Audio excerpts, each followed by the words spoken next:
प्राचीन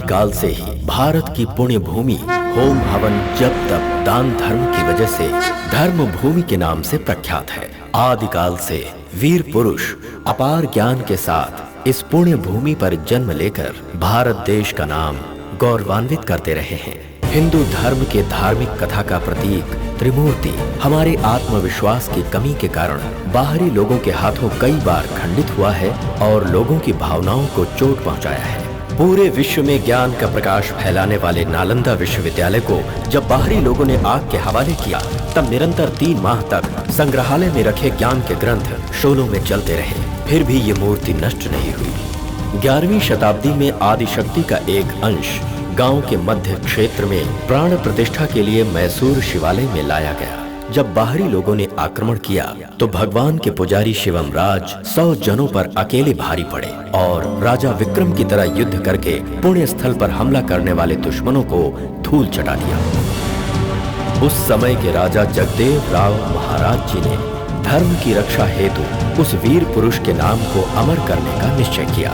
धर्म रक्षा हेतु किए गए शिवम राज के इस महान कार्य से संतुष्ट होकर राजा जगदेव राय जी ने मंदिर के रखरखाव की जिम्मेदारी शिवम राय के वंशजों को सदा के लिए सौंप दिया। पिछले 100 सालों से शिवम राज जी के वंशज ही इस पवित्र मंदिर का रखरखाव और पूजा अर्चना पूरी श्रद्धा के साथ निभाते आए हैं।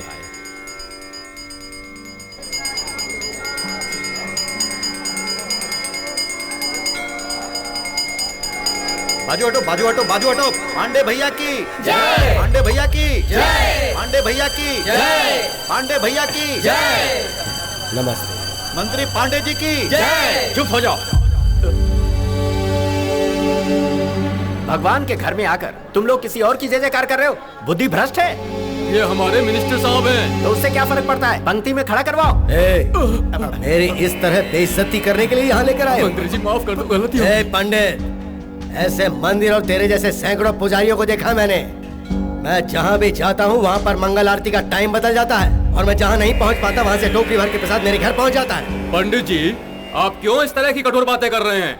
मिनिस्टर साहब यहाँ इसलिए आए हैं ताकि हमारे मंदिर को ज्यादा से ज्यादा फंड रिलीज करवा सकें। मंदिर को फंड दिलवाकर अगर उन्हें लगता है कि उनके सारे पाप धुल जाएंगे तो उनसे कह दो यहाँ आने की जरूरत ही नहीं है। पहले तू ये तय कर ले कि तुझे यहाँ रहना है या नहीं। ये गंदी राजनीति करने वालों का पार्टी ऑफिस नहीं है। सच्चाई, धर्म, न्याय, नीति का स्वतंत्र पीठ है।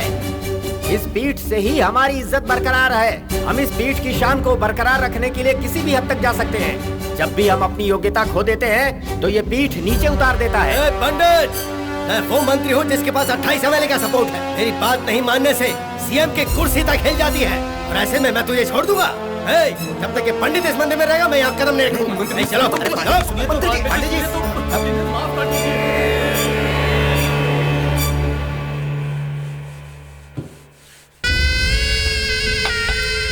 तो पंडित जानता नहीं कि मेरी पावर क्या है। वो ये बिल्कुल नहीं जानता कि मैं कौन हूँ। उसे ये भी नहीं पता कि कल पार्टी मीटिंग है। मैं सीएम से बात करके उस मंदिर को हमेशा के लिए बंद करवा दूंगा।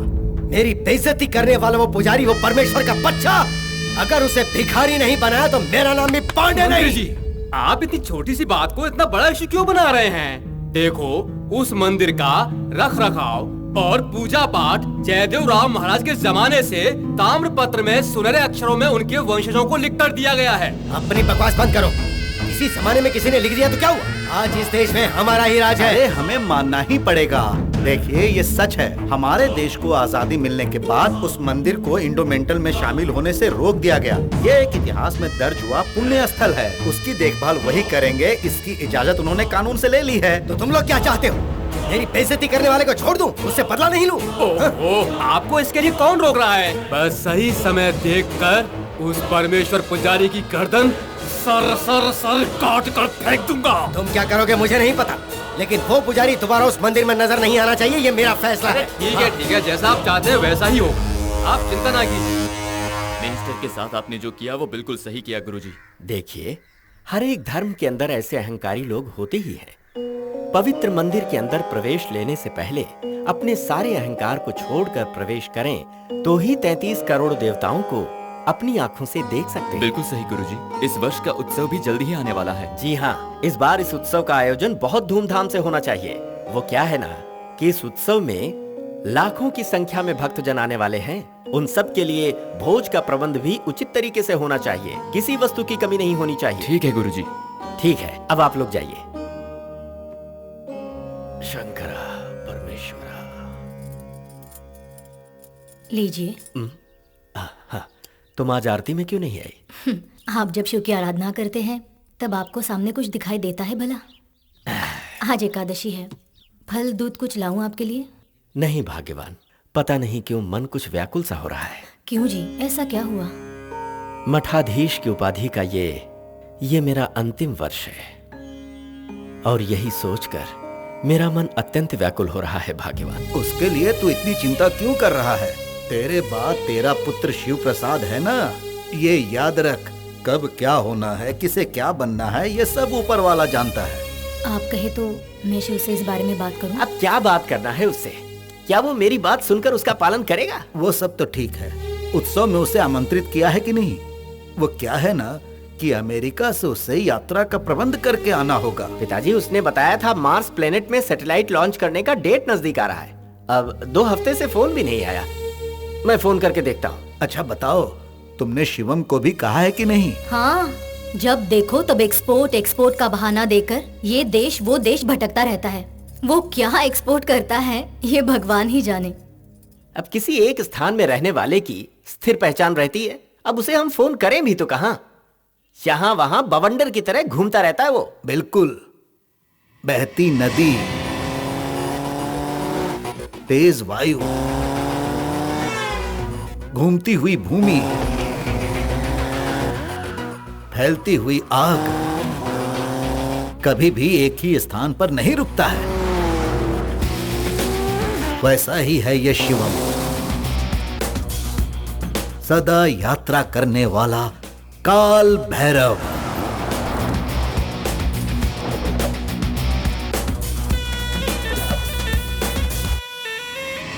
मुंबई में सीरियल ब्लास्ट कराने वाले मास्टरमाइंड अमंदुल्ला खान को सन 1985 में अरेस्ट किया गया था। उसके चंद दिनों बाद ही उसके संगठन के लोगों ने केंद्रीय सचिव की लड़की का अपहरण करके इस आतंकवादी की रिहाई की मांग रखी थी। इनके आगे सरकार को भी झुकना पड़ा था। रिहा होते ही पाकिस्तान जाकर कोरियन माफिया के साथ मिलकर हिंदुस्तान में ड्रग का कारोबार शुरू कर दिया। भारतीय मूल के एलेक्स नाम के एक डॉन के साथ सोने के धंधे के सिलसिले में जब उसने एक मीटिंग सेट की, उसी वक्त इंटरपोल ने अटैक किया, जिसमें अलेक्जेंडर भाग निकला और ये पकड़ा गया। मिस्टर अमंदुल्ला खान, आपके ऊपर जो इल्जाम लगे हैं उसके लिए आपको जमानत नहीं मिल सकती। इसके बावजूद आप रिहा होने के लिए सरकार पे प्रेशर बना रहे हैं। इस बारे में आप कुछ कहिए। प्रेशर बनाने की मुझे जरूरत पड़े इतना कमजोर नहीं हूँ, और ना ही खुद को छोड़ने के लिए मैं किसी के सामने गिड़गिड़ाया हूँ। उन्हें खुद छोड़ना पड़ा है। मुझे वांटेड लिस्ट में शामिल करने वालों से लेकर अरेस्ट करने वालों तक सभी को अभी से ठंडा बुखार आना शुरू हो गया है। जैसे मैं चाहता हूं उसी तरह चलेंगे तो यहां सुख शांति के साथ रह सकते हैं, ये वो अच्छी तरह से जानते हैं। इतनी सिक्योरिटी यहां पर लगा रखी है इसलिए नहीं कि मैं यहां से भाग जाऊंगा, बल्कि इसलिए कि भूल चूक से भी मुझे कोई तकलीफ ना हो जाए। अगर ऐसा कुछ हुआ तो फिर खून की होली खेली जाएगी।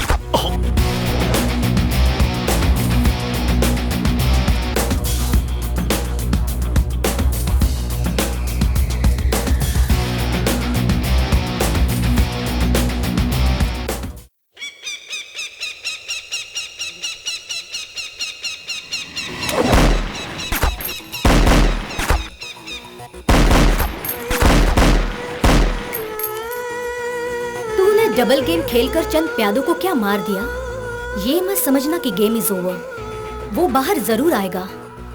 The real game begins now. Baby, उसको बाहर लाने का काम मैंने ही किया है। नाउ ही इज नो मोर। खान गया कब्रिस्तान। तू एक लड़की है इसलिए छोड़ रहा हूं तुझे। जी ले अपनी जिंदगी।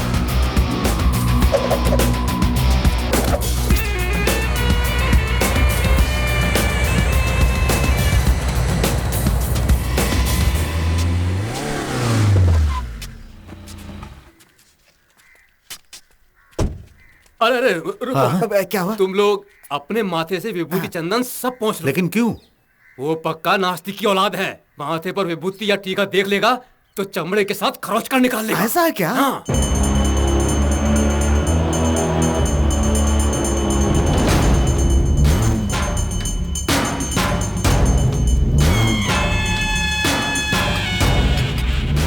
अहं ब्रह्मास्मि, मेरे लिए मैं खुद भगवान हूँ।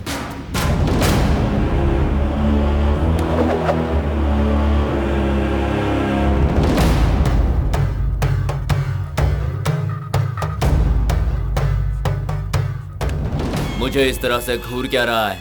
बैठ जा। तुम जोर जबरदस्ती करके जिस जमीन पर कब्जा करना चाहते हो वो कोई बेनामी जमीन नहीं है। वो प्रॉपर्टी मंदिर के नाम है। बिल्कुल नहीं। उस जमाने में उस वक्त के महाराजा ने मेरी परदादी को तोहफे में लिख कर दी थी वो जमीन। और उसके बाद महाराजा के सामने ही तुम्हारी परदादी ने वो जमीन मंदिर के नाम कर दी थी। ज्यादा होशियार मत बन। चुपचाप उस जमीन को फिर से मेरे नाम कर दे। मैं ऐसा बिल्कुल नहीं करूंगा। क्या कहा?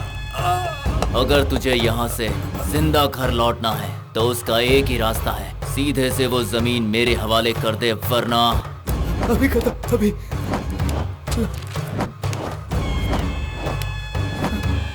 मैंने इस पे साइन कर दिया, अब मुझे जाने दो।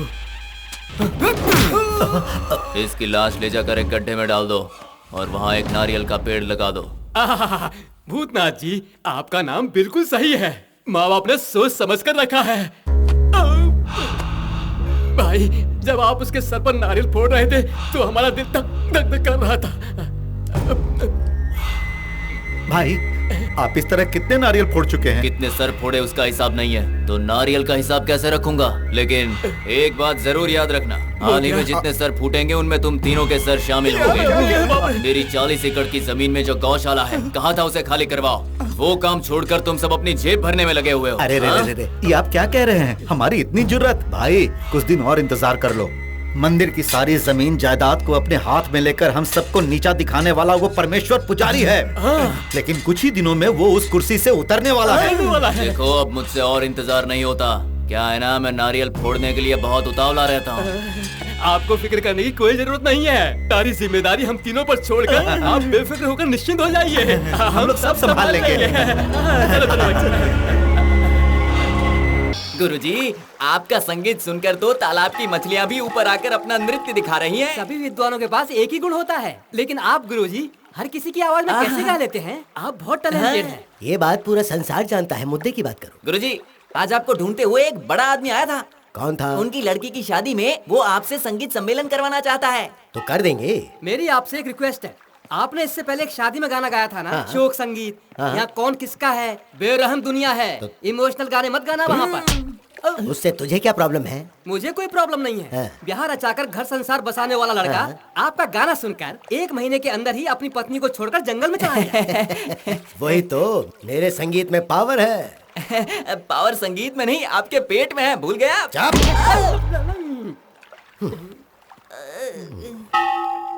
उस मंदिर के जमीन और हमारे भूतनाथ के जमीन के बीच में गौशाला एक बाउंड्री की तरह थी। बिल्कुल बिल्कुल। हाँ? उल्टी सीधी तरकीबें आजमा के सारे जानवरों को कसाई खाना भिजवा दिया। सही कह।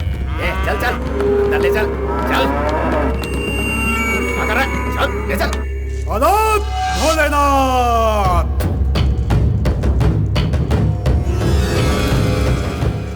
अत्याचार, महाअत्याचार, सत्यानाश हो जाएगा पापियों। जैसा बीज बोएगा वैसा ही फल पाएगा। याद रखना, दूध देने वाली का रक्त बहाने वाले पापियों, तुम्हारा सत्यानाश हो। सड़ी गली चीजों को खाकर पचाने वाले गिद्ध हो तुम। घोर संकट आने वाला है। तुमने जो जाल बिछाया है उसमें तुम लोग ही फंसोगे, क्योंकि एक धूमकेतु तुम्हारे विनाश के लिए अब आ चुका है।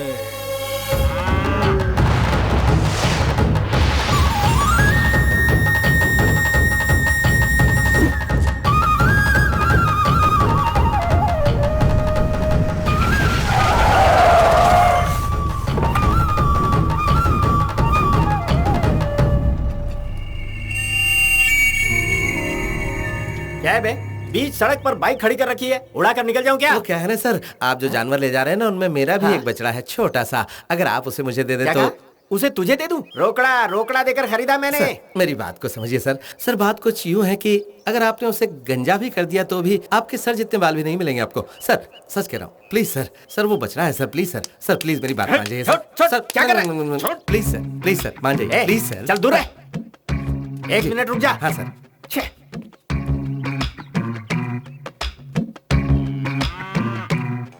क्या हुआ बेटा, मेले छोना? हाँ क्या कहा? ये बात है। अच्छा छोना, उन्हें भी छाछ में ले चलेंगे। ओके। ये क्या किया तुमने? एक को कहा था, तुमने सबको उतार दिया। हमने नहीं, सबको इसी ने उतारा है। ऐसा क्यों किया? दिखाई नहीं दे रहा मैं बात कर रहा हूँ छोना से? हाँ अच्छा ठीक है, ठीक है। ये क्या पागलों के जैसे इससे बात कर रहा है? इसकी बोली तुझे समझ में आती है? क्यों नहीं समझ में आएगी, बिल्कुल समझ में आएगी। ये कह रहा है कि इसे माँ भी चाहिए। अभी चल रास्ता ना। भाई क्या है ना, लगता है तुम भी अपनी माँ से बिछड़कर लावारिस। मैं लावारिस नहीं हूँ। हाँ तो ये भी लावारिस नहीं बनना चाहता। ओ हाँ तो बोलो माता। हाँ बोलो। हाँ तो ये बात है। ओहो ऐसा क्या? ठीक है मैं बात करता हूँ। Okay don't worry. ठीक है, इसकी माँ को भी ले जा। हाँ बात यह है कि हम दोनों के सौदे में एक छोटा सा चेंज आ गया। अब कैसा चेंज है भाई? माँ अकेली आने को तैयार ही नहीं हो रही है। तो फिर ये क्या चाहती है? ये माँ जॉइंट फैमिली में पली बड़ी है, तो अब दीदी को, दादी को, नाना को, नानी को, काका को, काकी को, बुआ को, फूफा को, सबको ये अपने साथ ले जाना चाहती है। कंफ्यूजन ये है कि तुम इन सबको मुझे लौटाओगे या फिर नहीं। कह रहे हीरो अपन को धमकी दे रहा है। अब तो अपन तेरे को ही कसाई खाना ले जाएगा, समझा? हाथ हटा बे। नहीं हटाया तो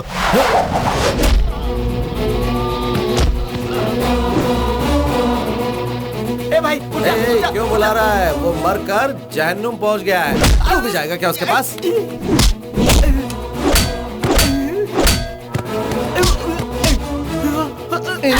इन्हीं हाथों से तू जानवरों को काटता है ना? इन्हें मैं तोड़ देता हूं। भूल गया कि उसका दूध तू पीता है और अब उसी को काटने जा रहा है तू? हाँ बेरहमी की हद पार करती है। इंसानियत नहीं है क्या? हाँ अगर कल को तू बूढ़ा हो जाएगा तो तुझे भी कसाई को बेच दूं? कसाई को? चुप क्यों हो गया? इसी गाय का दूध पिया ना तूने? तुझे तो इसका एहसान मानना चाहिए। याद रख, जो गाय है ना वो भगवान है और उसे मारने वाले। कान खोल कर सुन लो, शाम होने से पहले सारी गाय गौशाला पहुंच जानी चाहिए, समझे कि नहीं?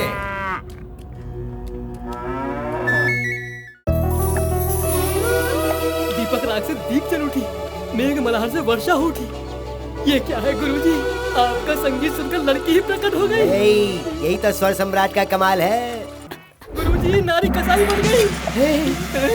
ये क्या कर रही है? इतने खूबसूरत चेहरे ने अचानक चंडी का रूप ले लिया। आज तो मैं सबक सिखा कर ही रहूंगी। मैं छोड़ूंगी नहीं। टुकड़े कर दूंगी।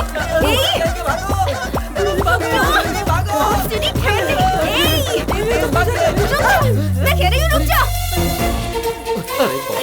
रुक जा। इतनी लंबी दौड़ लगाई और वो भी हमारे लिए नहीं। सॉरी गुरुजी, हमसे मिस्टेक हो गई। अरे मैं मर गया। आज तो शिवम की हत्या निश्चित है। क्या हुआ शिवम? कोई कुत्ता पीछे पड़ा है क्या? कुत्ते को तो मैं पत्थर मार के भगा देता, लेकिन यहाँ तो काली माँ चंडी साक्षात मेरे पीछे है। बचाओ। पुलिस। तुम्हें क्या समझ रखा है? हाँ एक ही बार में सिर से अलग कर दूंगी, समझो? बचाओ। तुमसे शादी करके ही रहूंगी। ये क्या हुआ? जो हत्या करने गई थी वो विवाह की बात कर रही है। गुरुजी क्या आपका ट्रैक क्लोज। अरे तू तुझसे शादी कौन करेगा? तुझे पता है तू कैसी लड़की है? ना शर्म ना हया, ये कोयता लेकर बीच सड़क पे मुझे दौड़ा रही है। गुरुजी आपका ट्रैक ओपन। अंकल जी आप इस लड़की को नहीं जानते। पता है इसने 10वीं में क्या किया था? इतनी शॉर्ट्स पहनकर पेड़ के ऊपर चढ़ गई थी और मुझे नीचे बैठा दिया था। आम जो चुराने थे इसे। शिव की सौगंध, काश तेरी जगह वहाँ पर मैं होता।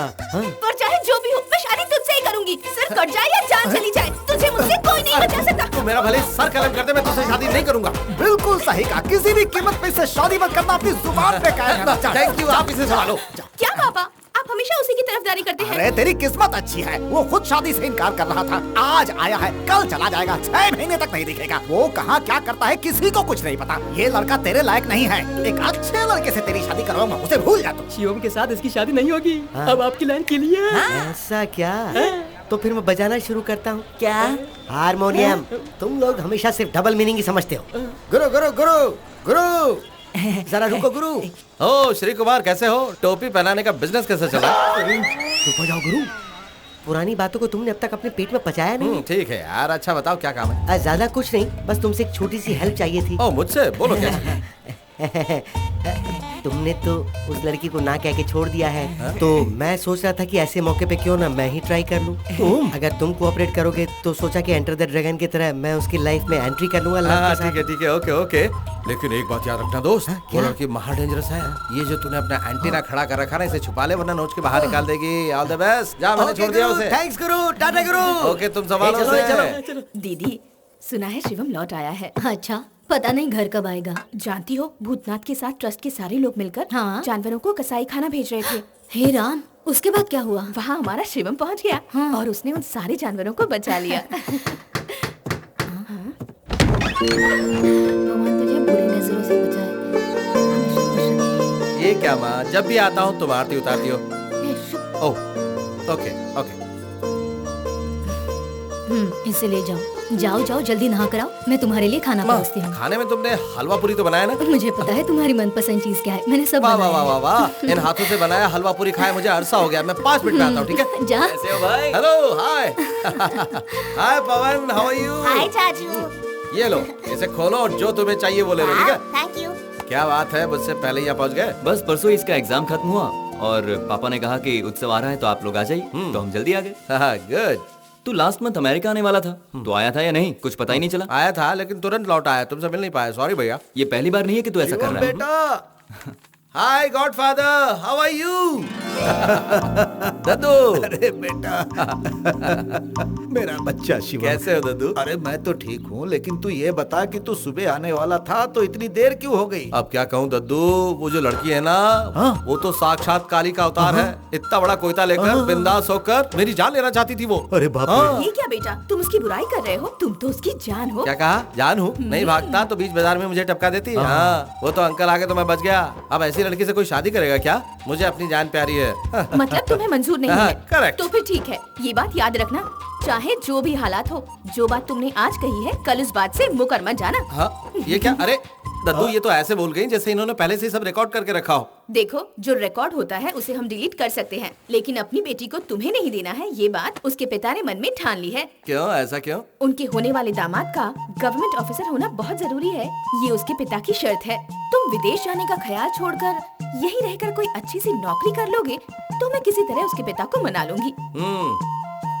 आपकी बेटी से शादी करने से बेहतर है कि मैं पूरी जिंदगी विदेश घूमता रहूं। क्यों? शिवम। पापा कब आया बेटा? अभी अभी आया पापा। इस बार 10-15 दिन के लिए यहाँ रुकेगा या फिर से चक्रगिनी हो जाएगा? पापा, मेजर एक्सपोर्ट का काम निपटा कर आया हूँ। ठीक है ठीक है, इस बार कार्तिक उत्सव के बाद ही तुझे यहाँ से जाना होगा। पापा, मम्मी के हाथ का खाना और आपके हाथ का प्रसाद खाकर ही जाऊंगा, ये फैसला करके आया हूँ। अच्छी बात है। हाँ माँ। अरे जल्दी आ, कब से बुला रही हूँ। हाँ आ रहा हूँ माँ, आता हूँ, माँ बुला रही।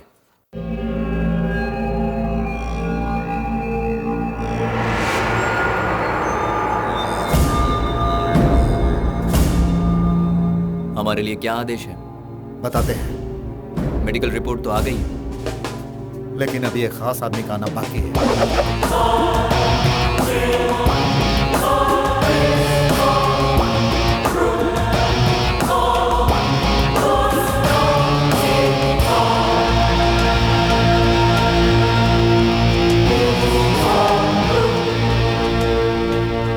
शुक्रिया मेरे दोस्त, शुक्रिया। लगता है अपनी डेड बॉडी पर फूल चढ़ाने वाला पहला आदमी मैं ही हूं। जब भी ऑपरेशन कॉम्प्लिकेटेड हुए तुम रिस्क उठाकर मुझे सेव करते रहे, लेकिन अफसोस मैं तुम्हें सेफ नहीं रख पाया। इसके लिए दिल से सॉरी मेरे दोस्त। तुम्हारी मौत के साथ मेरी आइडेंटिटी भी खत्म। ओह, कंफ्यूज्ड। कंफ्यूज क्यों हो रही हो snake? You are too precious to be lost.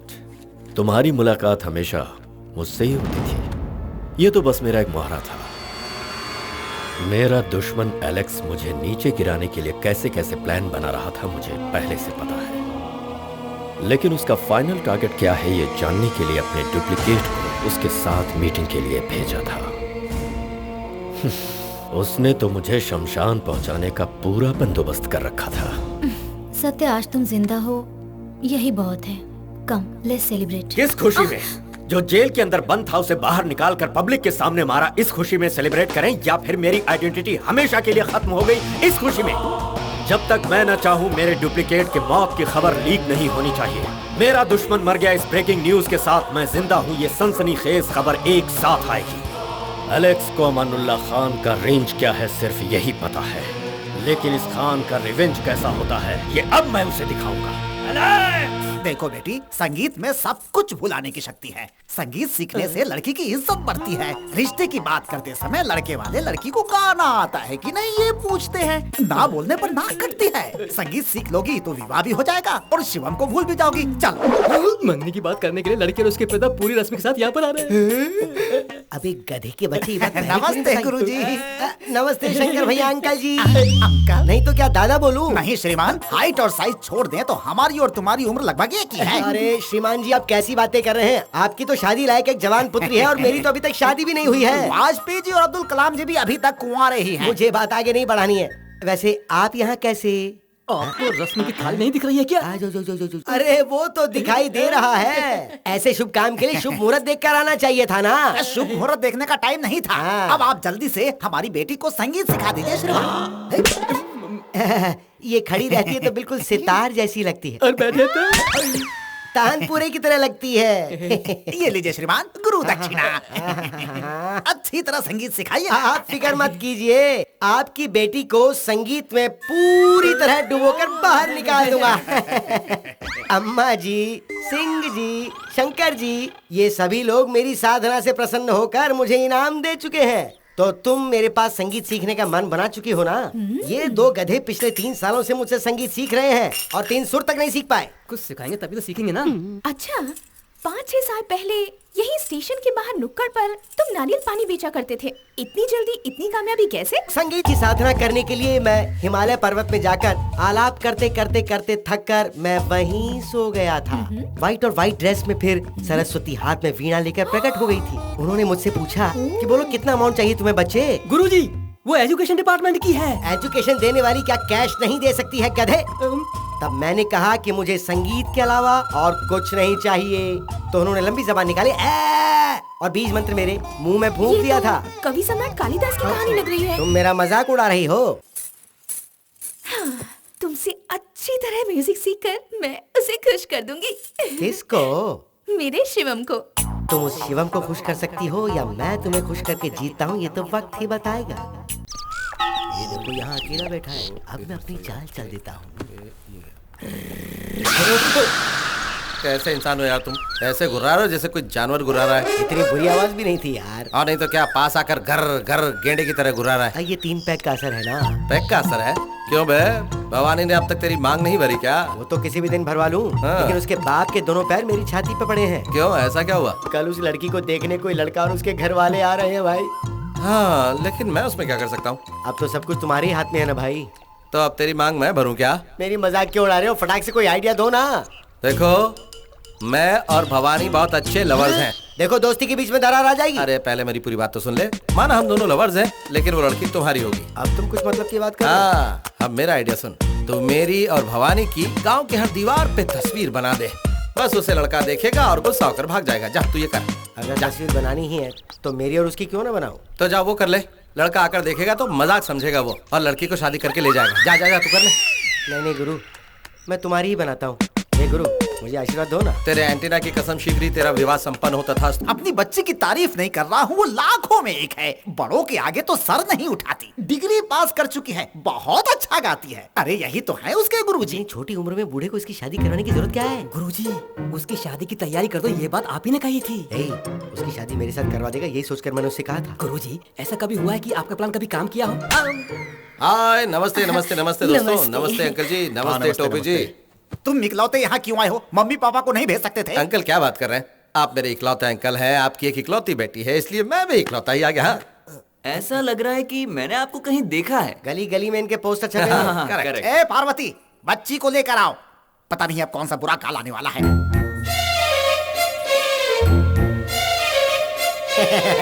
इन्हें भी मैंने कहीं अच्छा, ये क्या किया? थू, मनहूस। पापा क्या है? लगता है इस लड़की को भी मैंने कहीं देखा है। इसमें शक्कर तो बराबर से मिलाई है ना? हाँ मिलाई है, हाँ। लेकिन मिक्स नहीं की है। तो करो जाने मन, मिक्स करो।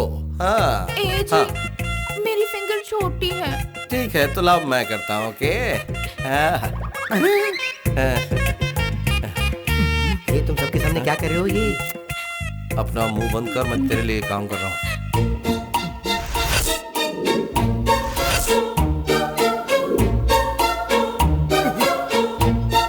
पापा, क्या हुआ? इस गांव की हर एक दीवार पर इन दोनों की तस्वीरें मैंने देखी है। अब सब कुछ खत्म हो गया पापा। अरे ये तो क्या कह रहा वो है? जहाँ उंगली घुमा रहे हैं ना, वैसे हमें भी घुमा रहे हैं। हाँ। दूध में। हाँ? किसी भी कीमत पर मैं इस बी ग्रेड मूवी से शादी नहीं करूंगा। चलो पापा। एक मिनट, मुझे बी ग्रेड मूवी कहा? हाँ। अबे मैं ब्लॉकबस्टर मूवी हूँ, तुम मुझे रिजेक्ट करोगे? तुम्हारी हैसियत ही क्या है? मैं तुझे रिजेक्ट करती हूँ। चल। बड़ा आया। ओ जी चलिए यहाँ से। अरे चलो जी। अरे रुकिए। अरे अंकल, आप बेकार का टेंशन क्यों ले रहे हैं? ये वो पिक्चर है जो डब्बा है, रिलीज नहीं हुई है। लेकिन आपकी लड़की का, उसका तो सिल्वर जुबली होने वाला है, सुपरहिट लड़का मिलेगा उसे। हाँ, मेरा काम तो हो गया। ठीक है। शिवम के आते ही मैं समझ गया था कि ये रिश्ता कभी हो ही नहीं पाएगा। आप हताश मत होइए, कोई समाधान निकाल लेंगे। आप कुछ कहना चाहते हो क्या? आपके तेवर बदले बदले लग रहे हैं। दीवारों पे तस्वीर बना के रिश्ते बिगाड़ता है। गुरु, रुक जा गुरु। क्यों, क्या बात है? हाँ, ओहो, तुम्हारा ससुर तो तुमसे अच्छा आर्टिस्ट है। दोनों गालों पर क्या पेंटिंग बनाई है? गुरु, तस्वीर बनाने वाला मैं हूँ और तस्वीर बनवाने वाले तुम हो। तो ये बात लड़की के बाप तक कैसे पहुंची, जरा ये समझाओगे मुझे? रात दिन मेहनत करके तुमने बहुत ही बढ़िया तस्वीरें बनाई हैं। तुम्हारी ये कला जगत प्रसिद्ध होने वाली है। आर्ट बाय श्री कुमार लिखकर सब दूर ऑटोग्राफ बना दिया है। कैसा है? तुमने तो मेरा नाम प्रसिद्ध कर दिया। तू मुझे बता, उस लड़के ने तुझे रिजेक्ट क्यों किया? उसकी आंखें ठीक नहीं थी क्या?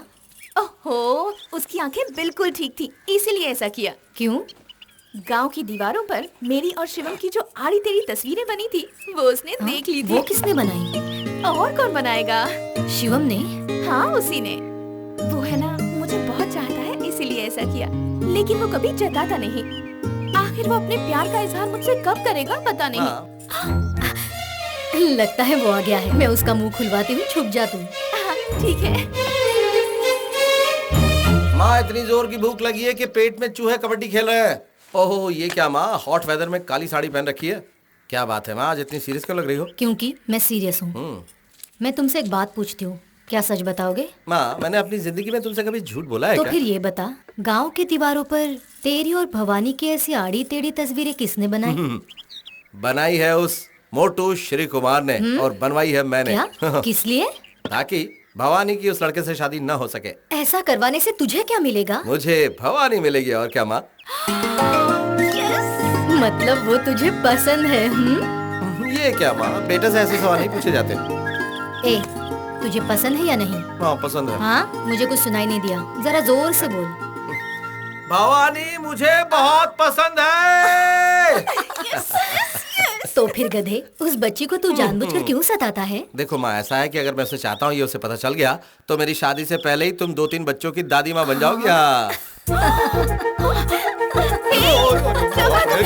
मेरी बच्ची कितनी खुश हो गई। मजाक कर रहा था।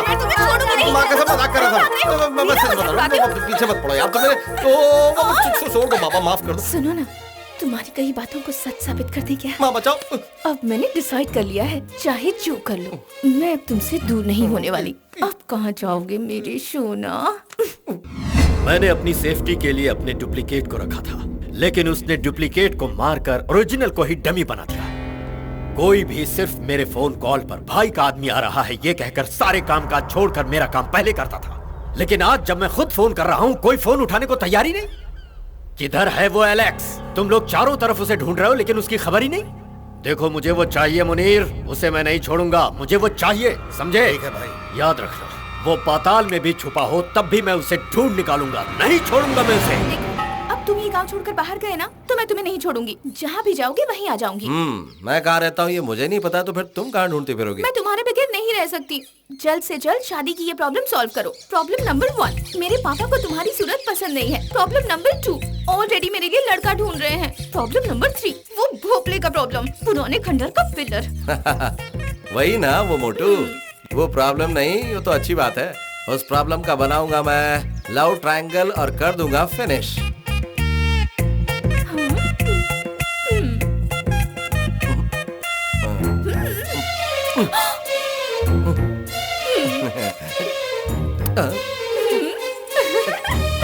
आज से आपका खाना पीना सब बंद। आज के बाद सिर्फ गाना बजाना। जिस चिड़िया के पीछे आप थे ना, वो तो फुर्र करके उड़ने वाली थी। वो तो सही वक्त पे आकर शिवम ने मदद की तो वो नहीं उड़ पाई। इस खुशी के मौके पर एक गाना हो जाए। अच्छा, मुझे आपसे कुछ बात करनी है। हम दोनों के बारे में बात करनी है? हाँ, हम दोनों की पर्सनल बात है, इसलिए इन चलो दोनों को तबला ढोलक उठाओ और रवाना हो जाओ। अरे चलो चलो, जान बची, चलो। Down darling. ओहो गुरु, कल उस शिवम अंकी ने मुझे गुड न्यूज दी कि वो शादी का प्रोग्राम कैंसिल कर रहा है। रात को जब मैं सोई थी तब एक मोटा सा चेहरा मेरे सामने आया जो मेरे मन को भा गया। फोकस करने के बाद जब मैंने देखा तो वो आप थे। क्या मैं था? और उसके बाद मुझे सच्चाई का पता चला, यही कि मुझे आपसे बेइंतहा मोहब्बत है। चोटी के एंटीना को इतना ना हिलाओ, रिसेप्शन हिल जाएगा। नॉटी। आपसे एक सवाल पूछूं? क्या ये आपके चेहरे का जादू है जो मैं पिघल कर पानी पानी हो जाती हूँ? Of course. I have decided. I love you. What's next? अब आप आकर मेरे पापा से हमारी शादी की बात कीजिए। ओके स्वीटी।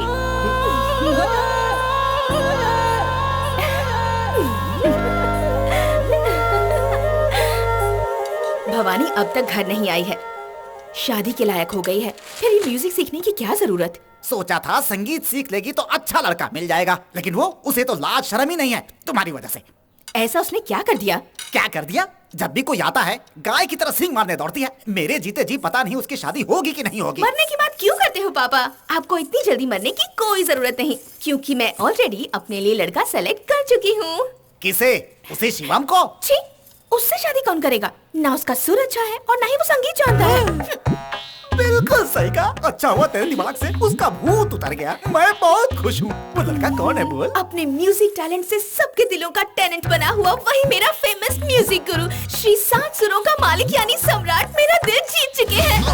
अरे फूटी किस्मत हमारी, ये बच्चे अपना बचपना कब छोड़ेंगे? बड़ों की इज्जत को भरे बाजार में नीलाम करते हैं। आप ही की वजह से हुआ है, इसके जिम्मेदार आप ही हैं। तुम किसे कह रही हो? बता रही हूँ मैं आपको और सुना रही हूँ इसे। पर माँ, मैं कमेंट कर चुकी हूँ, अब क्या करूँ? अरे रे, ये तो क्या कह रही है? गलत मत समझो, मैं सिर्फ शादी करूँगी ऐसा ही कमेंट किया है। तुम्हें उसने क्या दिखाई दिया बेटी? प्यार अंधा होता है पापा। वो फुल साइज बलून है। मुझे उससे कोई फर्क नहीं पड़ता। कल वो शादी की बात करने आ रहे हैं। पापा आप रेडी रहना, माँ तुम भी रेडी रहना, दामाद जी आ रहे हैं। बहुत बढ़िया सिलेक्शन है। अब फैमिली पोर्ट्रेट कैसा होगा ये भी देख लो। ए पार्वती, हमारे तो नसीब ही फूटे हुए हैं। किसी तरह खाई से बचे तो सामने कुआं आ गया। अब ये विक्रम क्या करे? अब ये तो बेताल ही जाने।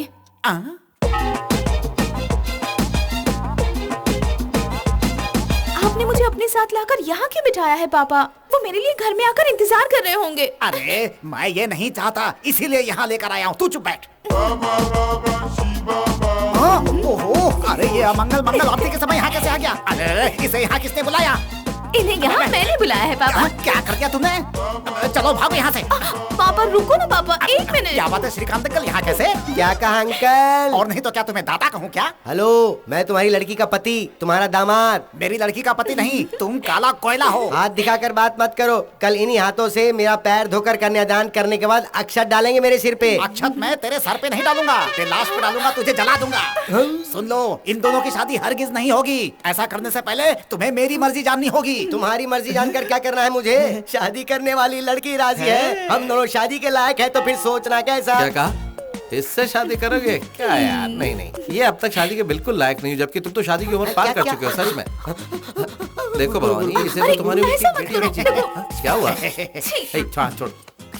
अरे ये कौन सी लैंग्वेज है? जर्मन लैंग्वेज है। जर्मन लैंग्वेज मुझे नहीं आती। मेरी चल बात मेरा तो हाथ सुनो, छोड़। इधर आओ ना गुरु, इधर आओ। गुरु, अगर तुम ऐसा करोगे तो कैसा चलेगा?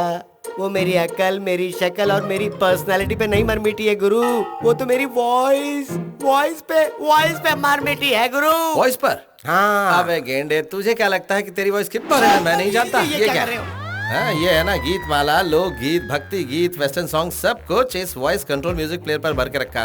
जरूरत के मुताबिक सॉन्ग प्ले करके उसके साथ लिप सिंक करके तू लोगों को टोपी पहनाता है। तेरे पेट पे बंधी है आईपॉड टेक्नोलॉजी, चोटी में लगा हुआ ये जीपीएस एंटेना और कान में मिनी स्पीकर बूम बैग्स। इन सब से तू लोगों को बेवकूफ बनाता है।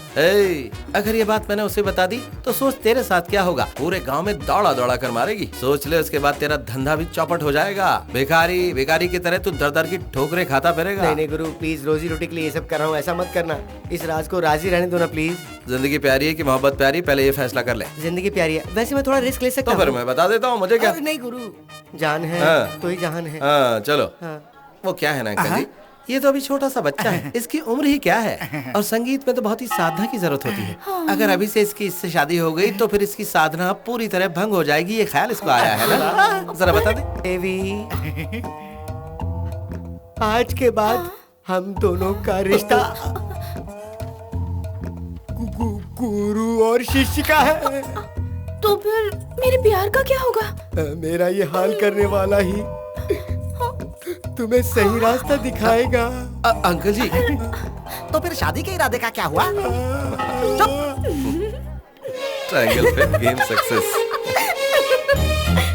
पांडे भाई, हमारा वो 20 एकड़ जमीन वाला काम जो अटका है उसे पूरा कर दो ना भाई। तुझे बैठे बैठे वही याद आया है क्या? समझ हो गया, अब टेंशन मत ले। ये बताओ कि नई खबर क्या लाए?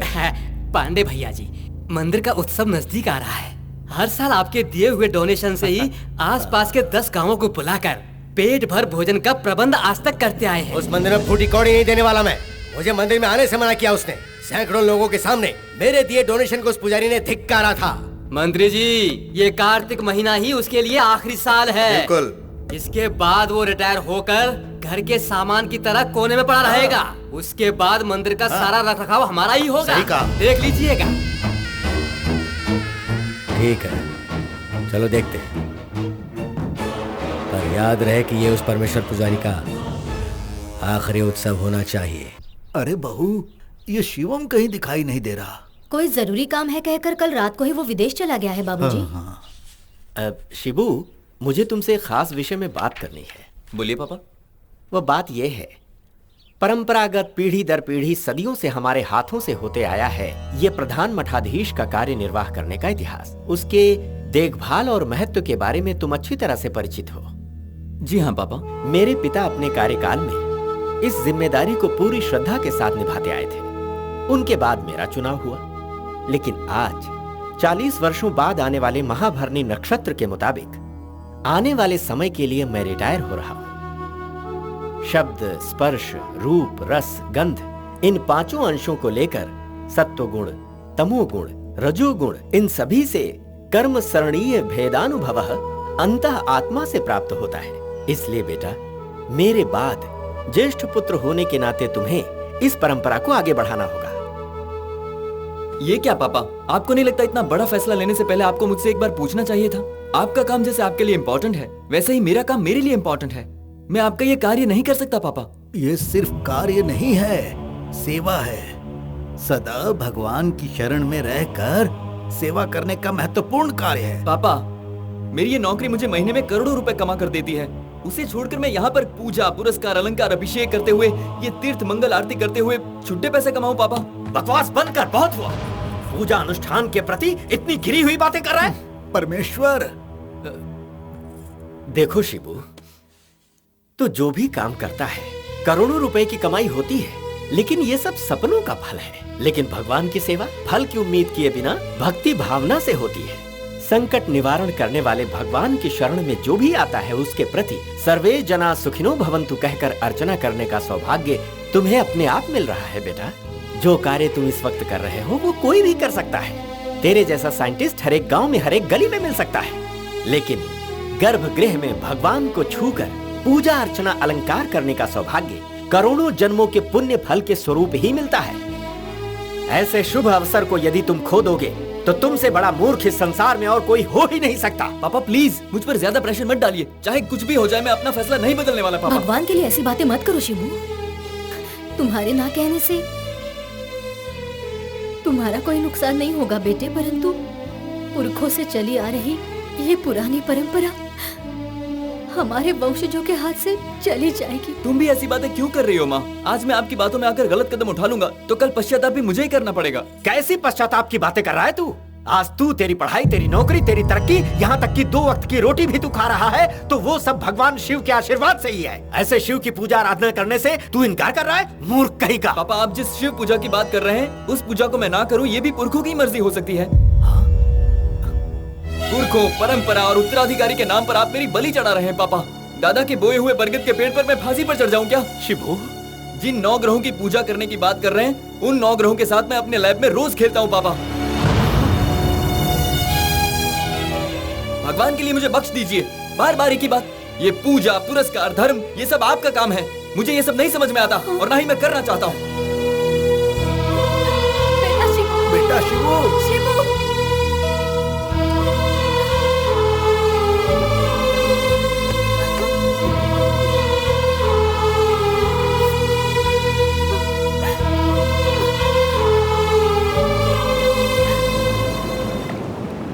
Alex, sorry to disturb you on your holiday. Khan के साथ उसके पूरे गैंग को फिनिश करके तुम्हारे इंडिया जाने के बाद यहाँ ब्यूरो ऑफ लैंड मैनेजमेंट के हिसाब से बड़े पैमाने पर फिर से ट्रक का धंधा शुरू हो चुका है। इस बार इस धंधे को किसी और ने टेक ओवर किया है। उसे खत्म करने के लिए ही तुम्हें यहाँ फिर से बुलाया गया है। माफिया नेटवर्क कुछ अलग तरह से काम करता है। किसी और धंधे में जब नंबर 1 का आदमी नीचे आता है तभी दूसरे नंबर का आदमी उसकी जगह पर पहुंचता है, लेकिन यहाँ पर इंतजार नहीं किया जाता बल्कि बंदूक की नोक पर जगह हासिल की जाती है। जो पहली गोली चलाता है जीत उसी की होती है। इसलिए मैंने उसे बाहर निकाला और जहन्नुम भेज दिया। खान की जगह खाली होने के बाद नेटवर्क का फिर से इतने थोड़े समय में चालू हो जाना, इसका सिर्फ एक ही मतलब है, कोई और है जो खान की जगह पर पहुंच चुका है। यास्मिन, यूसुफ, आयशा, जफर एंड नूरू, ये लोग हर महीने 50 से 60 टन ड्रग्स अमानुल्लाह खान से खरीदा करते थे। हमें उन्हें ढूंढना होगा और उनका सफाया करना होगा।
अब तक तो आप स्नान, शाम की आरती, पूजा सब खत्म करके मंदिर के लिए निकल जाते थे।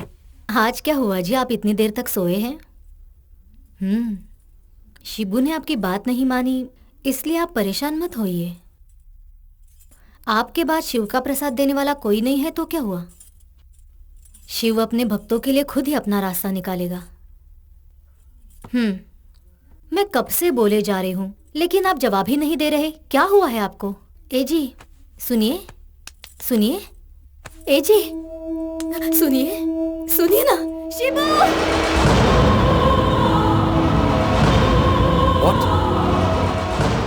रुद्रा, शरीर से मुक्त हुआ जीव आत्मा तेरी ओर प्रस्थान कर चुका है, उसे तू मुक्ति दिला।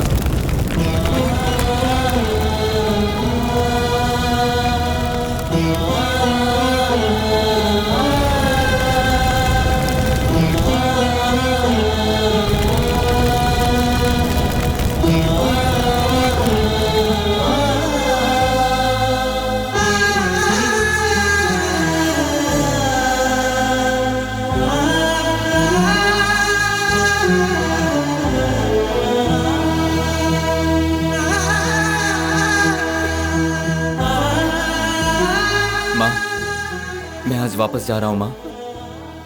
यहाँ की सारी विधि संपन्न करने के बाद तुम भी मेरे पास आ जाना माँ। पापा नहीं रहे तो तुम यहाँ रहकर क्या करोगी माँ? दद्दू, आप इन्हें समझाते क्यों नहीं? अगर माँ मेरे पास आ जाएंगी तो इन्हें अपने दुख दर्द से छुटकारा मिल जाएगा।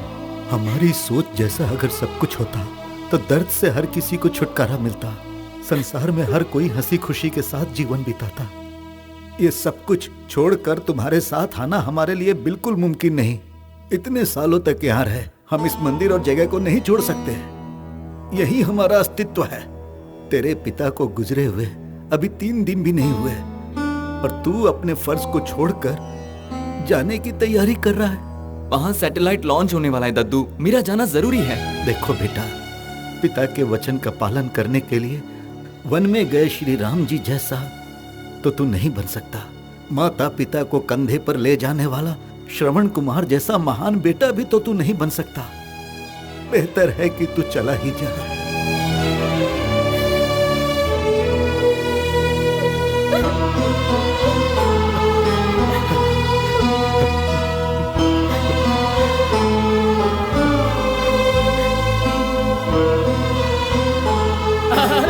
अरे सुनो भाई, जी आपके लिए खुशखबरी है।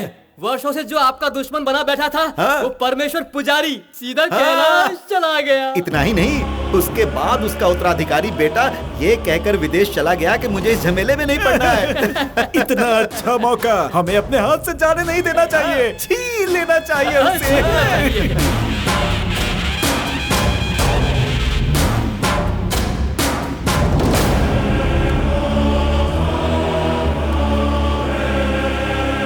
तेरे माथे पर लगाया हुआ मेरा ये भस्म मेरी किस्मत में लिखी हुई मंदिर की वो जमीन मुझे वापस ला कर देगा। आज के बाद उस मंदिर का यही उत्तराधिकारी है और यही वारिस है। हमसे ऐसा क्या अपराध हो गया जिसके लिए तुम हमें ऐसी सजा दे रहे हो? सदियों सदियों से काल भैरव बने हुए हो। हम श्रद्धा से तुम्हारी सेवा करते आ रहे हो और तुम्हें जरा भी चिंता नहीं। तुम हमसे ये अपनी सेवा का सौभाग्य क्यों छीन रहे हो? बताओ भगवान, बताओ। अब तुम ही हमें कोई रास्ता दिखाओ।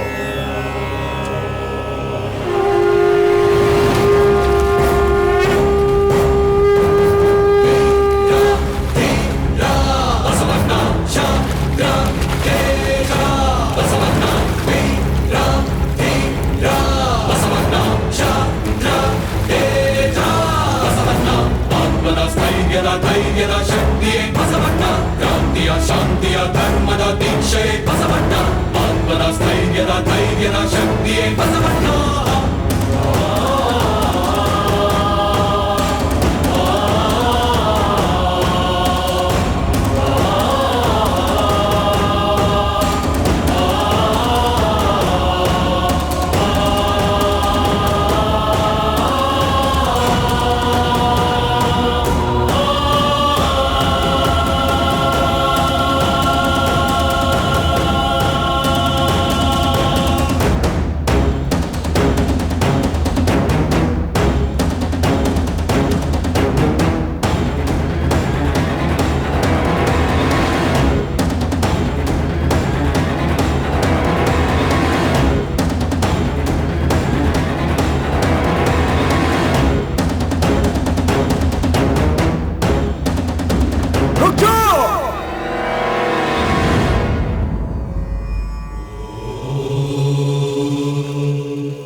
तुम लोग क्या करने जा रहे हो? पिछले 4 सालों से इसी मंदिर में सहायक पुजारी बनकर सेवा करने वाले पुजारी को हम मठाधीश की कुर्सी पर बैठाने जा रहे हैं। असंभव! वो कार्य इनके वंशजों का है। पुराने मठाधीश का पुत्र हुआ तो क्या हुआ, हम इससे अपना मठाधीश नहीं मानते। इसमें उस पद के लिए कोई योग्यता है क्या? मैं ही अगला वारिस हूँ ऐसा कोई दावा ठोकने के लिए। ये कोई तुम्हारे पूर्वजों की जागीर नहीं है। सिर्फ जागीर की बात होती तो मैं उसे छोड़ देता। ये अस्तित्व की बात है, हमारे पूर्वजों का अस्तित्व। उस स्थान में बैठने के लिए तेरी क्या औकात है? तुझ में क्या योग्यता है? तुम्हें क्या जानना है पूछो। ऐसा क्या गुरुजी, सारी जनता के सामने ये परीक्षा हो जाए, अभी की अभी फैसला हो जाएगा।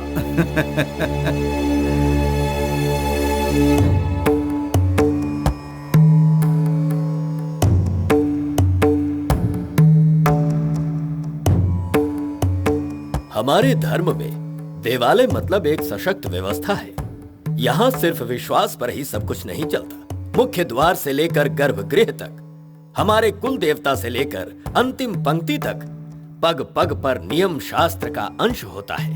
दैवीय शक्ति को केंद्रित करने के लिए सिर्फ मान लेने या भावना को पालना ही काफी नहीं होता। उसके लिए ऋषियों के दिए हुए ज्ञान की प्राप्ति होनी चाहिए। अर्चना करने वाले की प्रार्थना अगर सही है तो तबेले का पत्थर भी शिव बन जाता है, लेकिन पूजा में अगर रत्ती भर भी चूक हो तो शिव को शिला बनते देर नहीं लगती। संसार के मोह माया में भटके हुए तुम हजारों साल का इतिहास रचने वाले इस मंदिर में किस तरह मठाधीश का कार्य संभालोगे?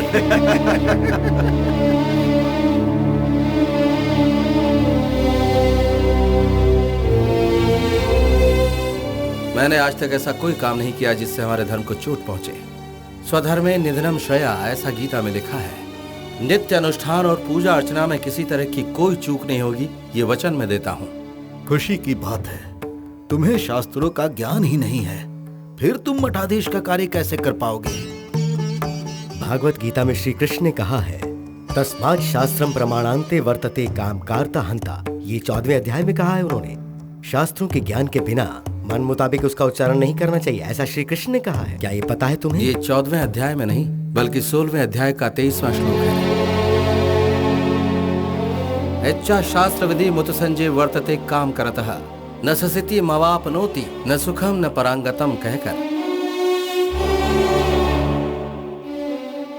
शास्त्र के विधान को छोड़कर जो कोई अपनी इच्छानुसार पाठ करेगा उन्हें सिद्धि प्राप्त नहीं होगी, सुख प्राप्त नहीं होगा और न ही परम गति प्राप्त होगी। इसका तात्पर्य यही है। अब सुनिए 24वां श्लोक। तस्मात् शास्त्रम प्रमाणन्ते कार्य कार्यो व्यवस्थितो यात पर शास्त्रम विधानुतम कर्म कृतम निहर्वशी। इसका अर्थ है कि क्या करना चाहिए और क्या नहीं करना चाहिए, शास्त्र के आधार पर इसका निर्णय होना चाहिए। अपनी सुविधा हेतु कोई भी अनुचित कार्य नहीं करना चाहिए। गीता में भगवान ने इसी सत्य को प्रतिपादित किया है। वो सब तो ठीक है, सही कर्मों को कौन सा धर्म शास्त्र प्रमाणित करता है, क्या तुम्हें पता है? उस शास्त्र में विशेष 3 विधियां हैं, निगम, आगम, स्मृति। निगम का मतलब है वेद, आगम का मतलब है धर्मशास्त्र, स्मृति का मतलब है मंत्र तंत्र विज्ञान। सारे कर्मों का निर्माण, प्रतिस्थापना, अर्चना, सारे विधि विधान आगम शास्त्र के अनुसार ही होने चाहिए। निगम मंत्रों का उच्चारण अगम जैसा ही होना चाहिए। जिस कार्य का निर्माण अगम शास्त्र के अनुसार हुआ है उसी विधान के अनुसार पूजा अर्चना होनी चाहिए। हमारा देवालय शिवालय के अनुसार ही बनाया गया है और हमारे शिवालय मुख्यतः 28 प्रकार के होते हैं। कारण कामिका, योग चित्त, दीप, सूक्ष्म, सहस्रा आदि आदि। हमारा मंदिर कारण कामिका पद्धति से बना है। उसके लिए माता की आराधना और श्री चक्र की स्तुति श्री विद्या के संप्रदाय के अनुसार ही होनी चाहिए। शिव के अनुसार पंच ब्रह्मा मतलब कौन है? शिव का पंचमुख भी पंच ब्रह्मा है। उनके नाम है सद्यजोता, वामदेव, अघोर, तत्पुरुषा, ईशान। और इन 5 मुखों से ही न, म, शी, वा, य, नमः शिवाय से ही पंच अक्षर मंत्र उत्पन्न हुआ है। इन 5 मुखों को चैतन्य देने वाला शिव ही पंचमुख होकर संसार का नायक है। अच्छी बात है। और एक छोटा सा प्रश्न, शिवम राज कौन है? कोई कलह नहीं, किसी का वध नहीं, असत्य वचन नहीं, कोई अहंकार नहीं, किसी का उपहास नहीं, स्वयं की प्रशंसा नहीं, औरों का अपमान नहीं। यही आत्मशुद्धि है, यही भैरव की सिद्धि है और यही है परमपिता परमात्मा की अमृत वाणी। ब्राह्मण कुल में पैदा होने वाले और भेदभाव का तिरस्कार करने वाले, सब में समानता लाने वाले 12वीं शताब्दी में पैदा हुए बसवराज जी के बारे में ही आप पूछ रहे थे क्या? बिल्कुल। सनातन धर्म ने ही मूर्ति को पूजने के प्रथा की शुरुआत की थी। तब से शिव के आगे बैठे हुए हैं नंदी महाराज, उसके बारे में बताओ। नंदीश्वर शिव पुराण के अनुसार शिला के आगे बैठकर तपस्या करने के फलस्वरूप शिव के ही अंश से अवतरित हुए हैं। ऋषि मुनियों के वेद वाक्य के अनुसार ही धर्म के 4 स्तंभ हुए हैं, सत्य, अहिंसा, शुचि, धर्मपद संपादन। इन 4 स्तंभों पर ही धर्म की सच्चाई टिकी है। इन्हीं ने हम सबको ज्ञान दिया है। धर्म का श्रद्धा से पालन करने पर ही ईश्वर प्राप्त होता है। नंदी महाराज के दर्शन के बाद ही शिव की पूजा होनी चाहिए। धर्म का रक्षक ही भगवान है। भगवान को देखकर सत्य आचरण करना ही धर्म है। शिव पर दृष्टि रखने वाला भक्त आनंद स्वरूप होता है और वो आनंद स्वरूप ही नंदी महाराज है। मानता भस्म धारण 3 रेखाओं में ही क्यों होता है? उसे आड़ा खींचने का कारण क्या है? अग्निमिति भस्म, जलमिति भस्म, स्थलमिति भस्म, भस्म व्योमिति भस्म जैसे वेद मंत्र भस्म को स्थापित करते हैं। अग्निसारा भस्म वर्चस्व को, तेज को, आयुष, रक्षा, पवित्रता और शांति प्रदान करता है। भस्म भाषणात् भसितम प्रोक्तम, भक्ष किल भस्म भक्षणात्, इसका अर्थ स्मृति व्याख्या। प्रकाश स्वरूप, पाप का नाश करने वाली है भस्म। ओमकार में आकार, ओमकार मकारों को ऋग्वेद, साथ ही यजुर्वेद और सामवेद को ब्रह्मा विष्णु महेश्वर जी का प्रतीक मानकर भस्म की 3 रेखाएं माथे पर लगाई जाती हैं। माथे की लिखावट को शुभ बनाकर उसे परिवर्तित करने की शक्ति भस्म में होती है। आने वाले संकट का संकेत होता है। ललाट की रेखाओं के अनुसार ही भस्म को भी आड़े रूप में लगाया जाता है। धर्मस्य जयस्तु अधर्मनाशस्तु, शिवो रक्षितो शंभो शंकर, हर हर महादेव।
शिवम बेटा।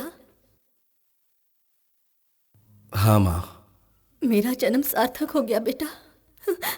बड़े बड़े विद्वान लोगों के पूछे गए सवाल, निगम, आगम, भगवत गीता, वेद और पुराण, अर्चना, विधि विधान, सब कुछ तुमने इतने सरल तरीके से कहा है। इसका मतलब भगवान शिव ने ही मेरी कोख से जन्म लिया है। आज मैं धन्य हो गई बेटा। माँ, तुम ही मेरी प्रथम गुरु हो। जब तुम तुलसी तुलसी दुर्गा भद्रा कहकर वृंदावन की परिक्रमा करती थी, तब मैं तुम्हारी हर बात सुनता था। जब मैं तुम्हारी गोद में बैठता था, उस समय तुम्हारी सुनाई पौराणिक कथाएं मुझे आज तक याद है। दद्दू मुझे अपने सामने बैठाकर गीता का सार, वेद, उपनिषद, शिव पुराण सुनाते थे। मैं खेल खेल में ही उसे याद करता था माँ। दद्दू संध्या के समय मुझे गायत्री मंत्र सुनाते थे, जिसे मैं कविता की तरह याद कर चुका था। संसार के किसी भी कोने में जाता हूँ, वहां पर भी मैं संध्या वंदन करना कभी नहीं भूलता माँ। हमारे पूर्वजों का वो मंदिर हमारे लिए अमूल्य धरोहर है, और शिव की सेवा ही हमारा धर्म है। अगर कोई छल कपट से उसे छीनने का प्रयास करेगा, तो मैं ऐसा कदाचित नहीं होने दूंगा। शिवम बेटा, इस घर का बड़ा बेटा बनकर हमारे वंश का ही नहीं, बल्कि तुमने परंपरा की भी रक्षा की है। पितरों को हर वर्ष पिंड दान करने से कहते हैं उन्हें मोक्ष की प्राप्ति होती है। नहीं, आज तुमने भगवान की सेवा के लिए हाथ आगे बढ़ाया है ना, इसीलिए आज उन सभी आत्माओं को सच में शांति मिली होगी। तेरा पिता कहता था, तेरे कदम कहीं पर भी नहीं टिकते हैं, लेकिन आज उस भगवान के चरण में तुझे सदा के लिए स्थान प्राप्त हुआ। उस शिवा के पास आज तक एक ही नंदी था, लेकिन आज के बाद 2-2 नंदी हैं। तू दूसरा नंदी है बेटा, तू दूसरा नंदी है। हम लोग क्या क्या सोचे थे, क्या क्या प्लान बनाए थे, सबका सत्यानाश हो गया। बिना वारिस के मठाधीश की जगह पर आपने अपने आदमी को बैठाना चाहा, तो वो भी मिट्टी पलीद हो गई। गुलेल से निकला पत्थर निशाने पर लगे तभी किसी ने ताली बजाकर सारे पंछियों को खेत से उड़ा दिया। अब उसे नहीं जीना है, उसे जीने का अधिकार नहीं है। कुछ ऐसा करो कि वो खुद इस पद को छोड़कर चला जाए। आपको टेंशन लेने की जरूरत नहीं। उसके बाप के मुंह में मिट्टी हम ही लोगों ने डाला है। मंदिर की चाबी, गर्भगृह की चाबी, खजाने की चाबी, सेवा सत्कार से लेकर भगवान के आभूषण तक का हम लोगों ने डुप्लीकेट बना रखा है। इस हाथ से निकाल कर इस हाथ में रख दिए तो सब खत्म। मंदिर के तमाम जागीर और जेवरात के मालिक हम ही हैं। हम ही हैं मालिक भूतनाथ। विदेशों में घूमने वाला शिवम राज इतना बड़ा विद्वान होगा, ये बात मैंने कभी सपने में भी नहीं सोची थी। वो अपने बाप से भी 2 कदम आगे है। सही कहा। तुमने देखा नहीं इतने साल इस गांव से दूर रहने के बावजूद वो कैसे उस दिन पैक पैक पैक पैक कर रहा था। जो भी हो, अभी हमें थोड़ा सतर्क रहने की जरूरत है, वरना पासा कहीं उल्टा ना पड़ जाए। बिल्कुल सही। जब तक परमेश्वर पुजारी जिंदा था तब तक हम में से किसी को भी चैन से नहीं रहने दिया। उसके मरने के बाद ऐसा लगता है चोरों ने सीसीटीवी कैमरा ही चुरा लिया। साक्षात परमेश्वर के ही दर्शन हो गए। आप यहाँ किसकी प्रतीक्षा कर रहे हैं? नंदी महाराज केवल शिव की प्रतीक्षा ही करते हैं। हम भी वैसे ही हैं। मंदिर की रक्षा करने के अलावा हम कुछ नहीं करते हैं। बिल्कुल। किसने कितनी चोरी की है और कहां कहां हाथ मारा है, अकाउंट्स देखने के बाद सब पता चल गया है। अरे रे रे रे रे रे, भगवान के अकाउंट में बेईमानी करने वाले की आंखें चली जाती हैं। जो ईश्वर को धोखा देता है गुरुजी, उसके शरीर का एक भी हिस्सा सही सलामत नहीं रहता। ओह अच्छा। हाँ। तो फिर आप ठीक ठाक कैसे हैं? क्या मतलब? आप कहना क्या चाहते हैं कि हम इस मंदिर के हिसाब में घोटाला करते हैं? हाँ। मैं कसम खाकर कहता हूँ, एक छुट्टा पैसा, एक पैसे को भी नहीं छुआ मैंने। बिल्कुल, तुमने पैसों को नहीं छुआ, लेकिन रुपयों को निगला है, वो भी करोड़ों रुपए। तुम कहना क्या चाहते हो? हम लोग अकाउंट्स में एक एक पाई का हिसाब रखते हैं। अकाउंट्स क्या मैं तुम्हें बताऊं? प्रसाद, अभिषेक और दीपक के लिए 50 किलो घी, और वो भी किस मूल्य पर? 450 रुपए प्रति किलो, अर्थात 22,500 रुपए प्रतिदिन। एक माह का 6,75,000 रुपए और एक साल का 21 लाख रुपया होता है। अकाउंट में तुम लोगों ने लिखा है 3.5 करोड़। इसका मतलब है तुम लोगों ने झूठ बोलकर 2,69,00,000 रुपया हड़पा है। इसके अलावा छोटी मोटी चीजों को मिलाकर होता है 30 करोड़ रुपया सालाना, लेकिन अकाउंट में तुम लोगों ने लिखा है 60 करोड़। तुम पुराने हो इसलिए अपमान नहीं करना चाहता। मैं तुम्हारे सामने एक बड़ा प्रस्ताव रखता हूँ। तुम लोग 30 करोड़ एक साथ मत भरो, 30 दिनों का समय देता हूँ। 1 करोड़ रुपए रोज के हिसाब से 30 दिनों में भर दो। और नहीं भरे तो? जब तक ये मेरे कंधे पर है मैं भगवान का पुजारी हूँ, लेकिन अगर मैंने इस अस्त्र को कमर से कस लिया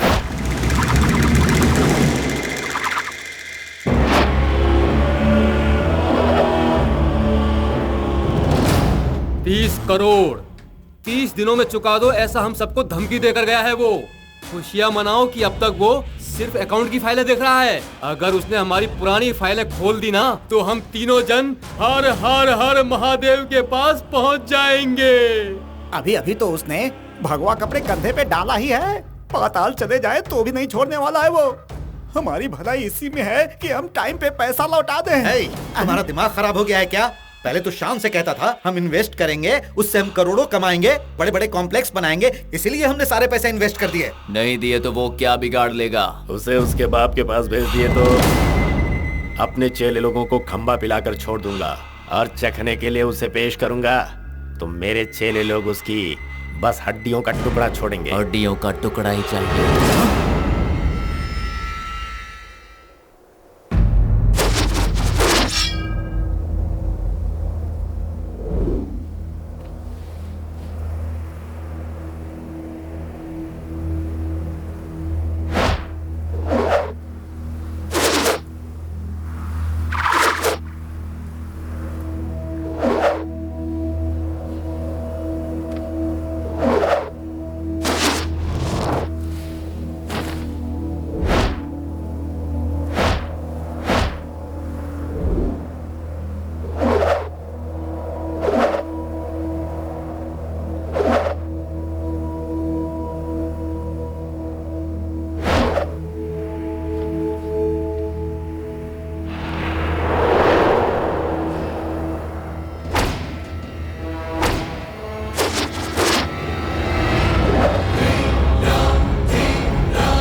ಧರ್ಮದ ದೀಕ್ಷೆ ಬಸವಣ್ಣ ಆತ್ಮದ ಸ್ಥೈರ್ಯದ ಧೈರ್ಯದ ಶಕ್ತಿಯೇ ಬಸವಣ್ಣ ಕ್ರಾಂತಿಯ ಶಾಂತಿಯ ಧರ್ಮದ ದೀಕ್ಷೆ ಬಸವಣ್ಣ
बातें करता था। हाँ? क्या कर लिया तूने? क्या किया? हाँ? वापस आ गया। अरे ऐसे छोड़ो पूतना जी, ऐसे मारोगे तो मर जाएगा ये। इसकी बातों में आके 20 करोड़ रुपए इन्वेस्ट कर दिए। सारे पैसे हड़पना चाहता था तू। अब देख क्या करते हैं। मारूंगा तुझे। देख लिया, ये काम तुम जैसे चिंदी चोरों के बस का नहीं है। इसके लिए तो किसी बड़े गिरोह को सुपारी देनी ही पड़ेगी। फॉर्म पूरा चेक हो गया क्या? हो गया है भाई, सामने से हमें कंफर्मेशन में मिल गया है। अमाउंट का क्या हुआ? ट्रांसफर कर रहे हैं भाई। ओके, मुनीर कहाँ है? देखा, 100 साल तक नहीं मरेगा ये। मुंबई से एक डील मिला है भाई, एक पुजारी के लिए। इस तरह के चिल्लर डील में हाथ नहीं डालने का कितनी बार समझाया मैंने। करोड़ों का डील है भाई। एक पुजारी को टपकाने के लिए करोड़ों रुपए की डील। इसीलिए उसका फोटो फैक्स करने को कहा है। इंटरेस्टिंग। स्नेक, जाके जरा चेक करो फैक्स आया है क्या? ओके। इस काम को करने के लिए मैं खुद ही जाऊंगा।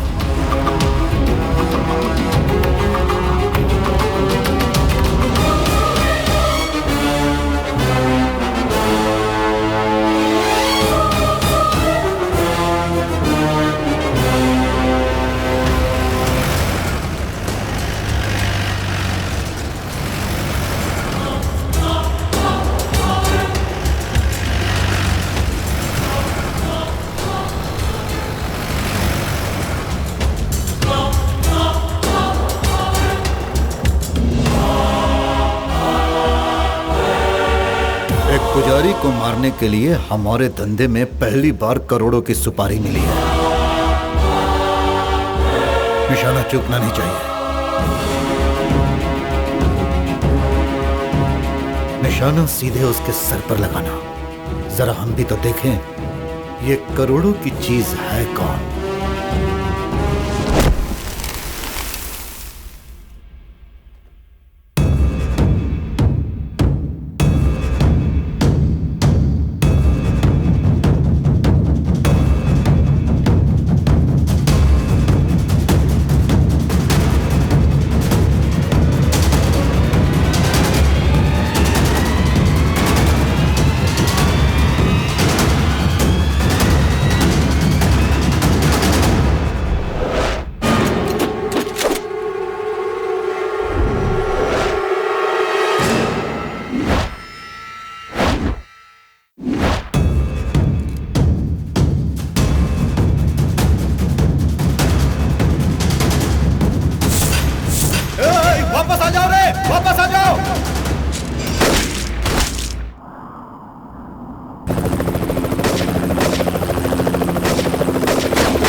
विशुंखदीक्षण सन्निहोत्रम संहार यज्ञमशिष्ट रक्षण धर्मार्थ स्थापन छेदन विकार ध्वंसन वैरिजृंभण विशुंखदीक्षण सन्निहोत्रम संहार यज्ञमशिष्ट रक्षण धर्मार्थ स्थापन छेदन विकार ध्वंसन वैरिजृंभण विशुंखदीक्षण सन्निहोत्रम संहार यज्ञम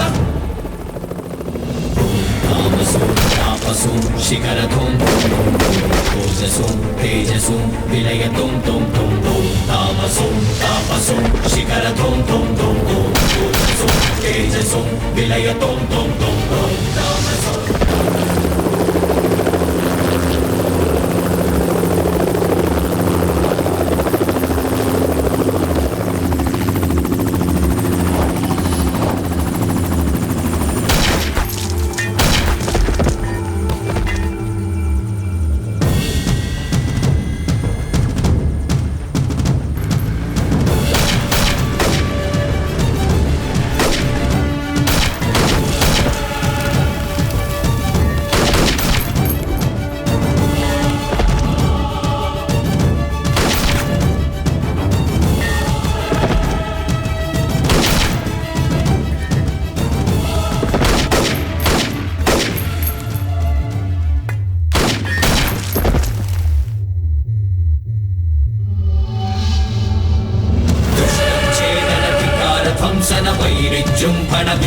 दीक्षण सन्निहोत्रम संहार यज्ञमशिष्ट रक्षण धर्मार्थ स्थापन छेदन विकार ध्वंसन वैरिजृंभण विशुंख दीक्षण सन्निहोत्रम संहार यज्ञमशिष्ट रक्षण धर्मार्थ स्थापन छेदन विकार ध्वंसन वैरिजृंभण विशुंख दीक्षण सन्निहोत्रम संहार यज्ञमशिष्ट शिखरधूम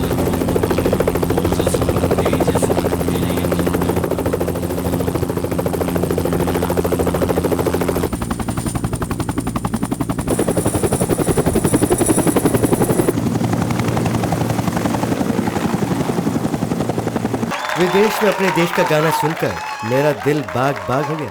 बहुत खुशी मिली है मुझे। आपकी तारीफ? मवाली बॉय। तुम अपनी खुशी के लिए गाती हो या फिर महफिल की खुशी के लिए? दोनों के लिए। क्या है ना, ये मेरा पेशा है। यहाँ गाकर कितना कमा लेती हो? मुझे सिर्फ ले जाने का इरादा है या फिर खरीदने के इरादे से आए हो तुम? इरादा जो भी हो, अगर नहीं मानी तो उठा कर ले जाऊंगा। स्टाफ बनाकर रखोगे या अपने दिल में बसने का मौका दोगे? मेरे दिल में पैसे रहते हैं, चाहो तो उनके साथ खेल सकती है। बोलो, चिल्लर में खेलोगी या लाखों में? ऐसा क्या काम करते हो जो इतनी कमाई है? लोगों की जिंदगी का सौदा करता हूँ, तुम नहीं समझोगे। क्यों? स्नैक, तुम मुझे बहुत अच्छी लगी। मैं तुमसे कुछ नहीं छुपाऊंगा।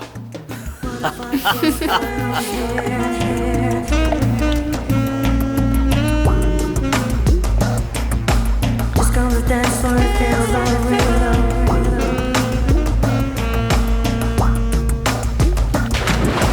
What if I just go in here?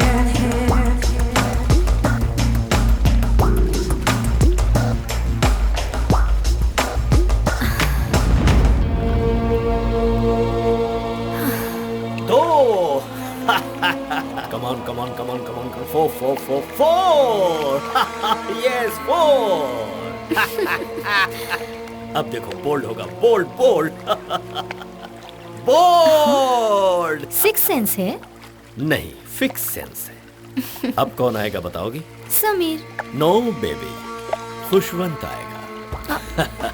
Ground पर प्लेयर्स मेरे कहने के मुताबिक ही आते हैं। 1 ball to go, 6 runs to win, last wicket.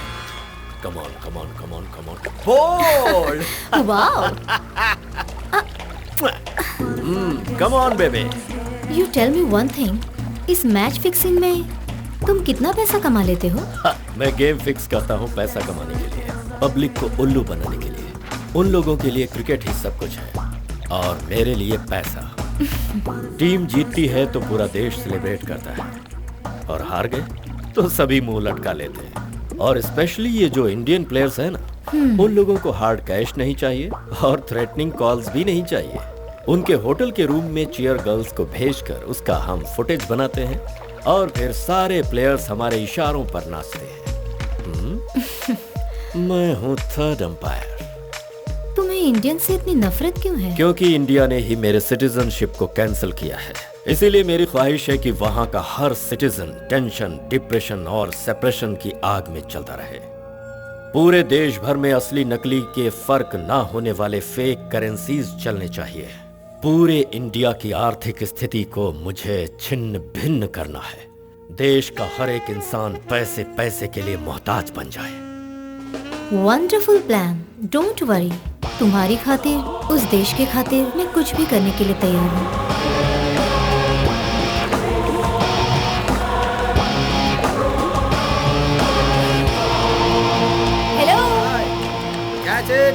Khan का कंप्लीट नेटवर्क और फोन कॉल्स का सारा डिटेल्स इस हार्ड डिस्क में है। बाद में फोन करता हूँ। मुझे क्या करना होगा? उसका फ्यूचर प्लान क्या है, उसे किस तरह एग्जीक्यूट करने वाला है, ये जान लो। कल ही उसे और उसकी सारी गैंग को मेरी बताई हुई जगह पर ले आना। Okay okay, bye, take care. Okay bye. मैं वैसा ही करूंगी जैसा तुमने कहा है।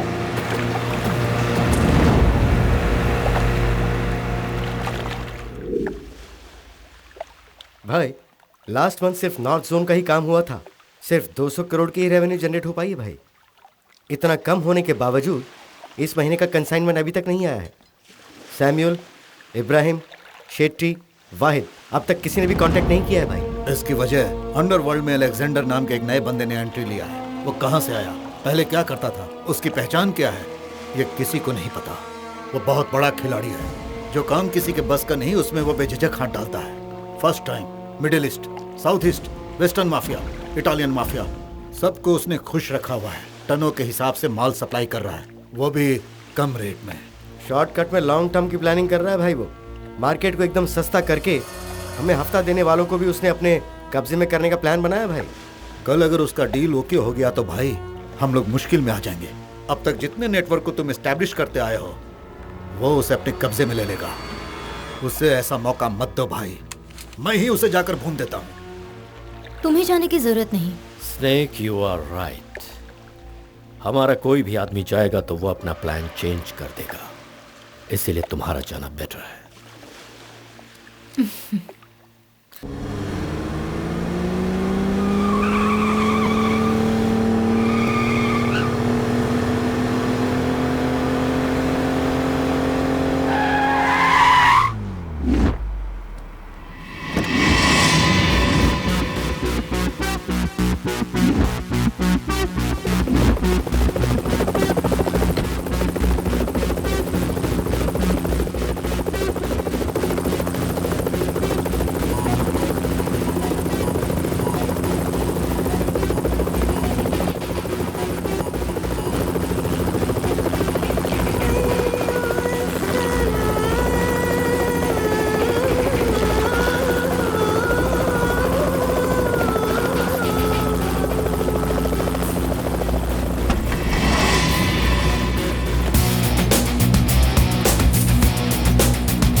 Human traffickers, drug dealers, arm suppliers, सबको एक साथ बुलाकर मारा है। मतलब वो बहुत चालाक है भाई।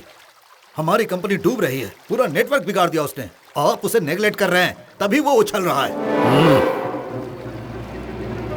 मैं उससे मिलना चाहता हूँ। मुझे उसे एक बार देखना है। मीटिंग फिक्स करो।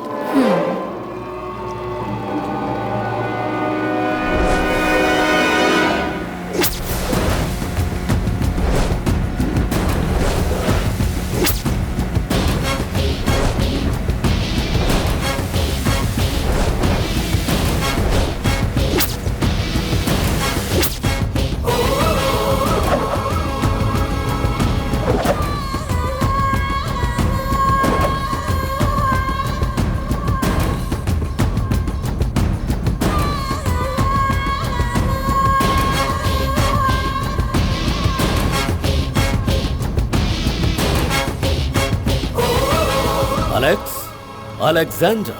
हाँ, मैं सोच रहा था तू कोई इटालियन, अमेरिकन या फिर ब्राजीलियन होगा। उस दिन तू फिक्स किए हुए टाइम पर नहीं पहुंचा। उसी वक्त मैं समझ गया कि तू पक्का 99% इंडियन है। तो जैसे परदेसी लोग टाइम को फॉलो करते हैं और हम जैसे इंडियन को टाइम फॉलो करता है। रियल डॉन को देखने के लिए तू 10 मिनट पहले आया है, जरा अपनी घड़ी तो देख ले। एक छोटे मोटे गैंग को मार दिया तो अपने आप को बहुत बड़ा डॉन मत समझ। हाँ, इस माफिया नाम के सागर में कितनी ही मछलियां हैं, लेकिन इन सब के बीच खतरनाक शार्क मैं ही हूं। फिर भी तेरी हिम्मत की दाद देनी होगी। इस डॉन को देखने के लिए तू अकेला आया है, वो भी बिल्कुल निहत्था। तुम जैसे डरपोक लोग अपने आसपास बॉडीगार्ड और गनमैन रखते हैं। मैं खुद एक हथियार से कम नहीं हूँ, तो मुझे गन की क्या जरूरत। मेरे एक फोन पर मैच फिक्स हो जाता है। कौन सी फिल्म में कौन हीरोइन होगी ये डिसाइड मैं करता हूँ। जहां चाहूं जब चाहूं बॉम्ब ब्लास्ट करवा सकता हूं। लेकिन तेरे अंदर के गट्स और इंटेलिजेंस को देखकर ऐसा लगता है कि मुझे तुम जैसा एक साथी चाहिए। मेरे साथ आ जाओ, तेरे लिए भी अच्छा है और मेरे लिए भी। एक पते की बात कहता हूँ, सुन। एक देश में एक ही राजा होना चाहिए, एक म्यान में एक ही तलवार होनी चाहिए और एक माफिया में एक ही डॉन होना चाहिए, जो कि मैं हूँ। वो तूने क्या कहा था कि इंडियंस को टाइम का सेंस नहीं है, ये सेंस नहीं है, वो सेंस नहीं है। जरा पीछे देख।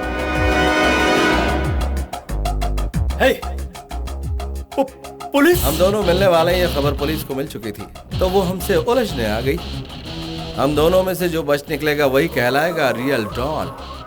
एस्केप!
$1993 मुंबई अटैक, 1998 कोयम्बतूर में सीरियल ब्लास्ट, 2000 में रेड फोर्ट, 2001 पार्लियामेंट पर attack, 2002 Akshardham Delhi, 2003 once again Mumbai attack, 2006 Varanasi blast, 2008 26/11।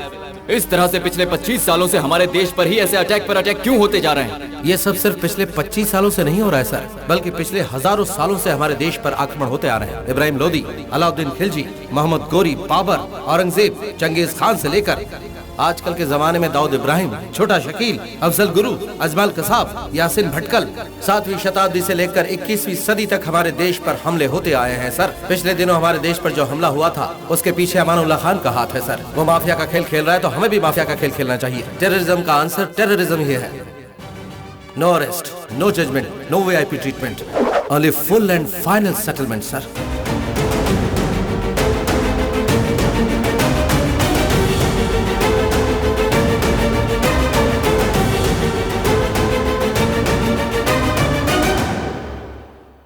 You can proceed. उस दिन तुमने खान को शूट करने के बाद उसके गैंग के बचे हुए लोग तुम्हें कहाँ मिलेंगे ये इन्फॉर्मेशन मैंने तुम्हें दी। उन सबको फिनिश करने के बाद तुम इंडिया लौट आए। मैं भी निकलने के बारे में सोच ही रही थी कि तभी मुझे मुनीर मिला और बर्लिन रोम ले गया। वहाँ खान को दफनाने की तैयारी चल रही थी। सबसे शॉकिंग बात तो ये हुई कि मेरे सामने अमनुल्लाह खान की डेड बॉडी पड़ी हुई थी और उस डेड बॉडी पर अमनुल्लाह खान ही फूल चढ़ा रहा था। तुमने जिसे मारा वो उसका डुप्लीकेट था। मैंने तुम्हें ये बताने की पूरी कोशिश की but it didn't happen. He is very very intelligent. Exactly वो मर गया ये खबर बिल्कुल एक आग की तरह फैल गई। उसे हर कीमत पर अपनी मौत का बदला लेना था। वो तुम्हें माफ करने के मूड में बिल्कुल नहीं था। उसके दिल में बदले की आग भड़कती जा रही थी। वो दुनिया के हर कोने में तुम्हें ढूंढ रहा था। उसका सिर्फ एक ही मकसद था, तुम्हारी मौत। कुछ दिनों के बाद उसे बिहारी गैंग से किसी को मारने की करोड़ों की सुपारी मिली। उनके भेजे हुए फैक्ट्स को देखकर मैं पूरी तरह शॉक्ड हो गई। प्रीस्ट के गेटअप में वो तुम ही थे या कोई और, ये मैं नहीं समझ पाई। एक पल के लिए ऐसा लगा प्रीस्ट का गेटअप शायद किसी मिशन के लिए तुमने चेंज किया हो। मैं पूरी तरह कंफ्यूज थी। मैं किसी को फोन नहीं कर पाई। मैं पूरी तरह मजबूर थी। मुझे उस वक्त सिर्फ एक ही चीज सूझी कि उन्हें किसी भी हाल में तुम्हारी तस्वीर नहीं मिलनी चाहिए। फाइनली मुनीर तुम्हें मारने के लिए इंडिया आ रहा है। जैसे ही ये बात मुझे पता चली मैं किसी तरह वहाँ से निकल भागी और तुम तक पहुँचकर तुम्हें बचाना मेरा मिशन बन गया।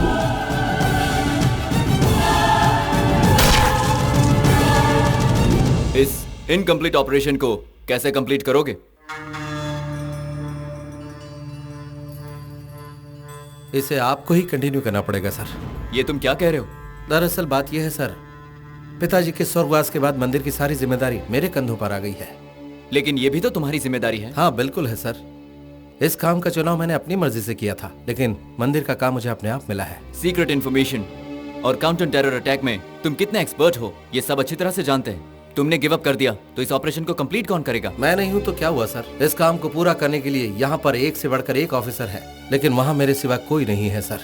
मैंने अपने घर वालों से वादा किया है, उन्हें प्रॉमिस किया है, अपना बचा हुआ जीवन मंदिर को समर्पित कर दूंगा, क्योंकि हमारे पूर्वजों का वो मंदिर सदियों पुराना है जिसकी हिफाजत बहुत जरूरी है sir. I am very sorry to resign from my job sir.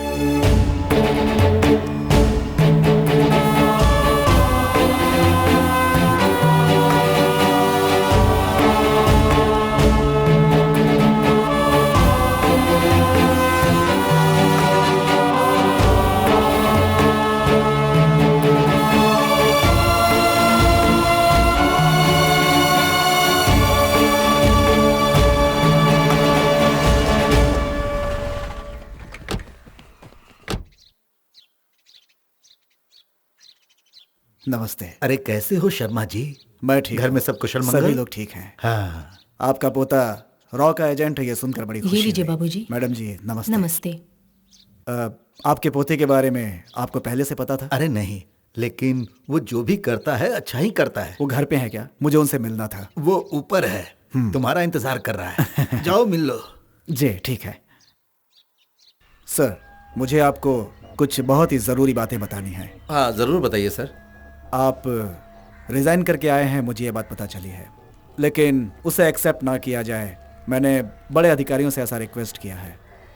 उसका कारण ये है कि आजकल जो क्राइम चल रहा है उसे हम लोग कंट्रोल करने की बहुत कोशिश कर रहे हैं, लेकिन कामयाबी नहीं मिल रही है। सिर्फ इतना ही नहीं, इस मंदिर की जमीन पूरे 100 एकड़ तक फैली हुई है और इस पवित्र जमीन पर चंदन की लकड़ियों की स्मगलिंग हो रही है। ऐसा कंप्लेंट आपके पिताजी ने दिया था, जो अभी तक पेंडिंग पड़ी हुई है सर। इस सारे काम के पीछे भूतनाथ का हाथ है सर। उसकी पहुंच सेंट्रल तक होने की वजह से हम उसका कुछ भी नहीं बिगाड़ पा रहे हैं सर। आपने जिस तरह से इंटरनेशनल माफिया को धूल चटाया है, उसी तरह से इस केस को भी हैंडल करेंगे तो हमारे डिपार्टमेंट को भी हिम्मत मिलेगी सर। आप एक काम कीजिए सर, इस ऑपरेशन के लिए मुझे 10 अच्छे काबिल ऑफिसर्स दे दीजिए। आगे क्या करना है ये मैं देखता हूँ।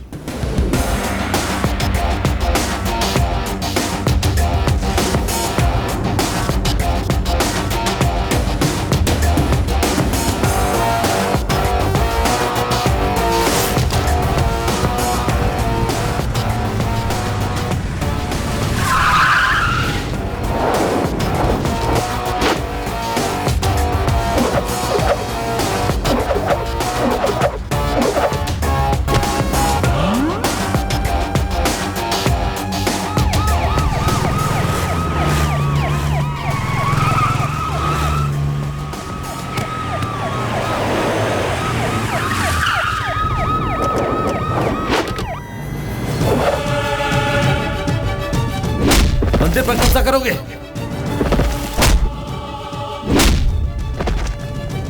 तुम्हारी इतनी हिम्मत, देव स्थानों पर कब्जा, वो भी मेरे होते हुए देव स्थान पर नजर डालोगे?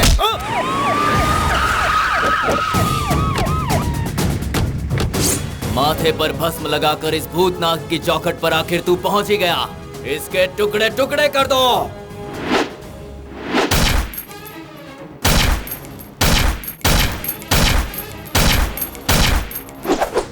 दूसरों के माथों पर भस्म देखकर तेरे तन बदन में आग लग जाती है ना? ले जाओ इसे। शिवम जी, इतने वर्षों से गबन किया हुआ करोड़ों रुपया चांदी सोना हीरे जवाहरात सब लाकर हम फिर से मंदिर के खजाने में जमा कर देंगे। हमें अरेस्ट करके हमारी बेइज्जती ना करो माही बाबू। तुम लोग आस्तीन के सांप हो, देवालय की बदनामी ना हो, इसलिए इस बार तुम पर कोई कार्रवाई नहीं कर रहा हूं। बेहतर होगा ये गांव छोड़ दो।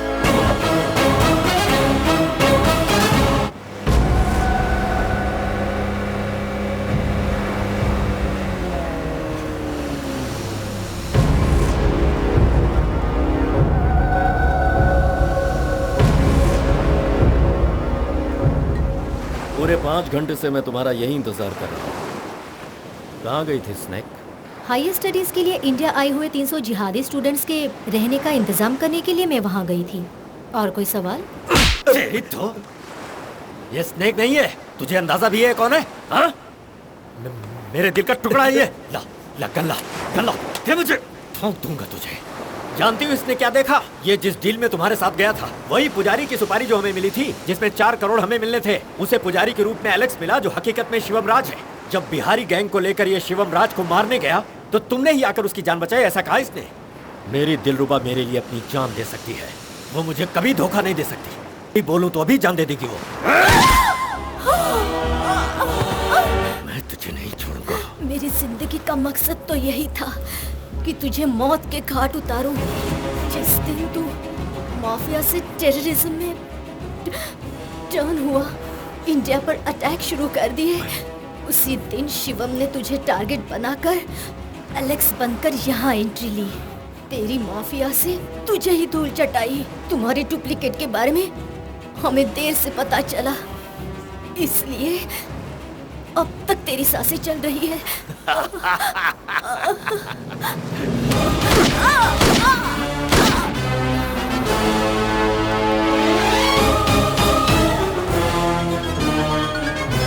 हेलो। मेरे डुप्लीकेट को मारकर ये मत समझना कि तू जीत गया है। सारे इंटरनेशनल माफिया मेरे नाम से थर थर कांपते हैं, समझा?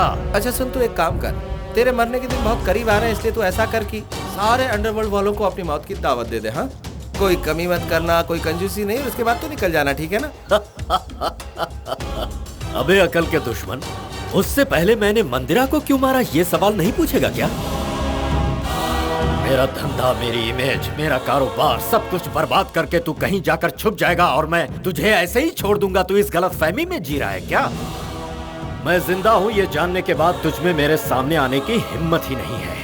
मंदिरा की जान मैंने ली है ये सुनकर भी बदला लेने के लिए तू मेरे पास नहीं आएगा। इतना बड़ा नामर्द है तू। इस मंदिर की जिम्मेदारी मेरे कंधों पर नहीं होती तो मैं वहाँ जरूर आ जाता। तेरे आने तक इंतजार करने का वक्त नहीं है मेरे पास। अबे तुझे तो मैं हरगिज नहीं छोड़ूंगा, मैं खुद आ रहा हूँ। जिस मंदिर के लिए तू अपनी नौकरी छोड़कर इस्तीफा देकर दुबक कर बैठा है ना, वहीं पर आकर मैं तेरे साथ उस मंदिर को शमशान बना दूंगा और तुझे भी वहीं गाड़ दूंगा। तेरी तो चुप बे शैतान की औलाद, तुझ जैसे लोग सदियों से वही काम करते आए हैं।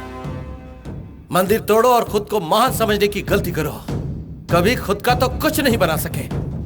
अगर तुझ में वाकई इतनी हिम्मत है तो आजा, आजा सामने। ज्यादा मत बक। मंदिर उड़ाना तो दूर की बात है, सिर्फ यहाँ की एक ईंट को छू के दिखा। आ रहा हूँ तेरे पास।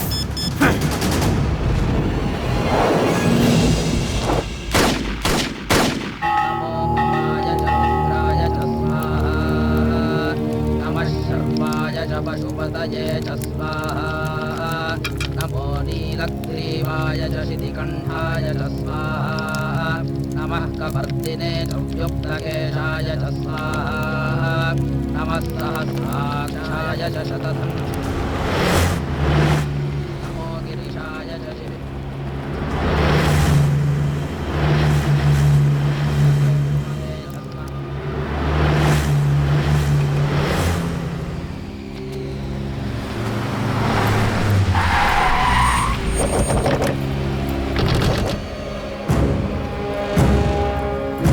करेक्ट टाइम पर हम लोग पहुंचे हैं। उसके हवन खत्म करने से पहले ही पूरे मंदिर को धूल में मिलाकर उसे यहाँ घसीटते हुए ले आओ। उसकी समाधि में यहीं बनाऊंगा। जाओ।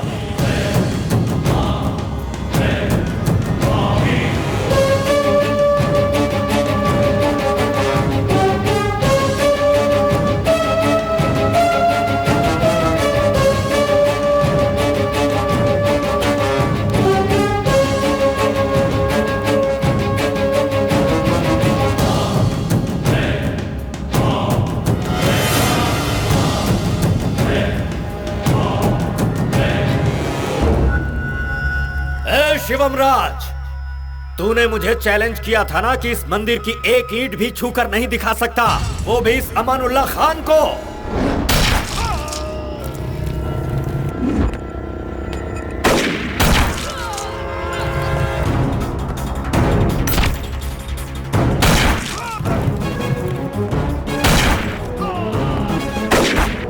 ये खान क्या क्या कर सकता है, अब तू देखना।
मैं अब तक विश्व शांति के लिए ही हवन कर रहा था।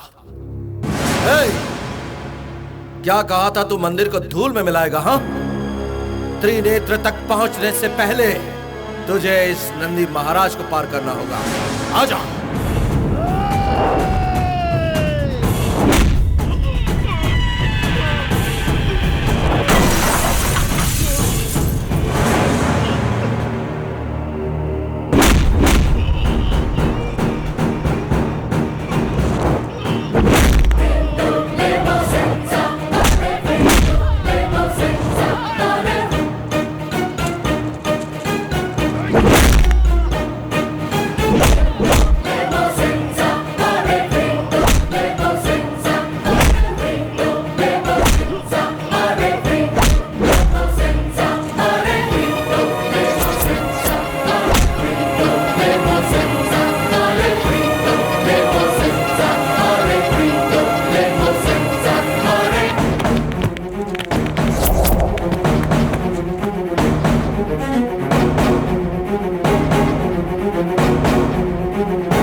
कौशल्या सुप्रजा राम पूर्व संस्था प्रवर्तते, ये एक कान से, अल्लाह अकबर का अजान दूसरे कान से सुनने वाले, इस भूमि के लिए अपनी जान देने वाले हिंदुस्तानी हैं हम। हिंदू मुस्लिम भाई भाई की भावना को ठेस पहुंचाने वाले, तुझ जैसे आतंकवादी के मंसूबों को कामयाब नहीं होने देंगे।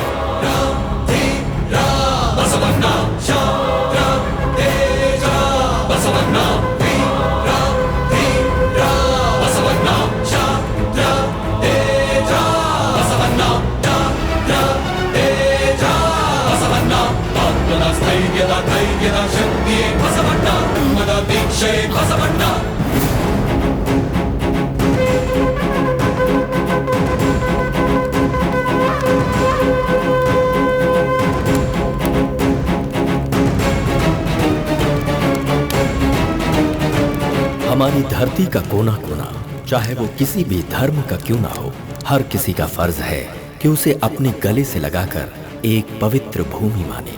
मंदिर हो या मस्जिद, गिरजाघर हो या गुरुद्वारा, या फिर कोई भी धार्मिक पूजा स्थल क्यों ना हो, हर स्थान पवित्र होता है।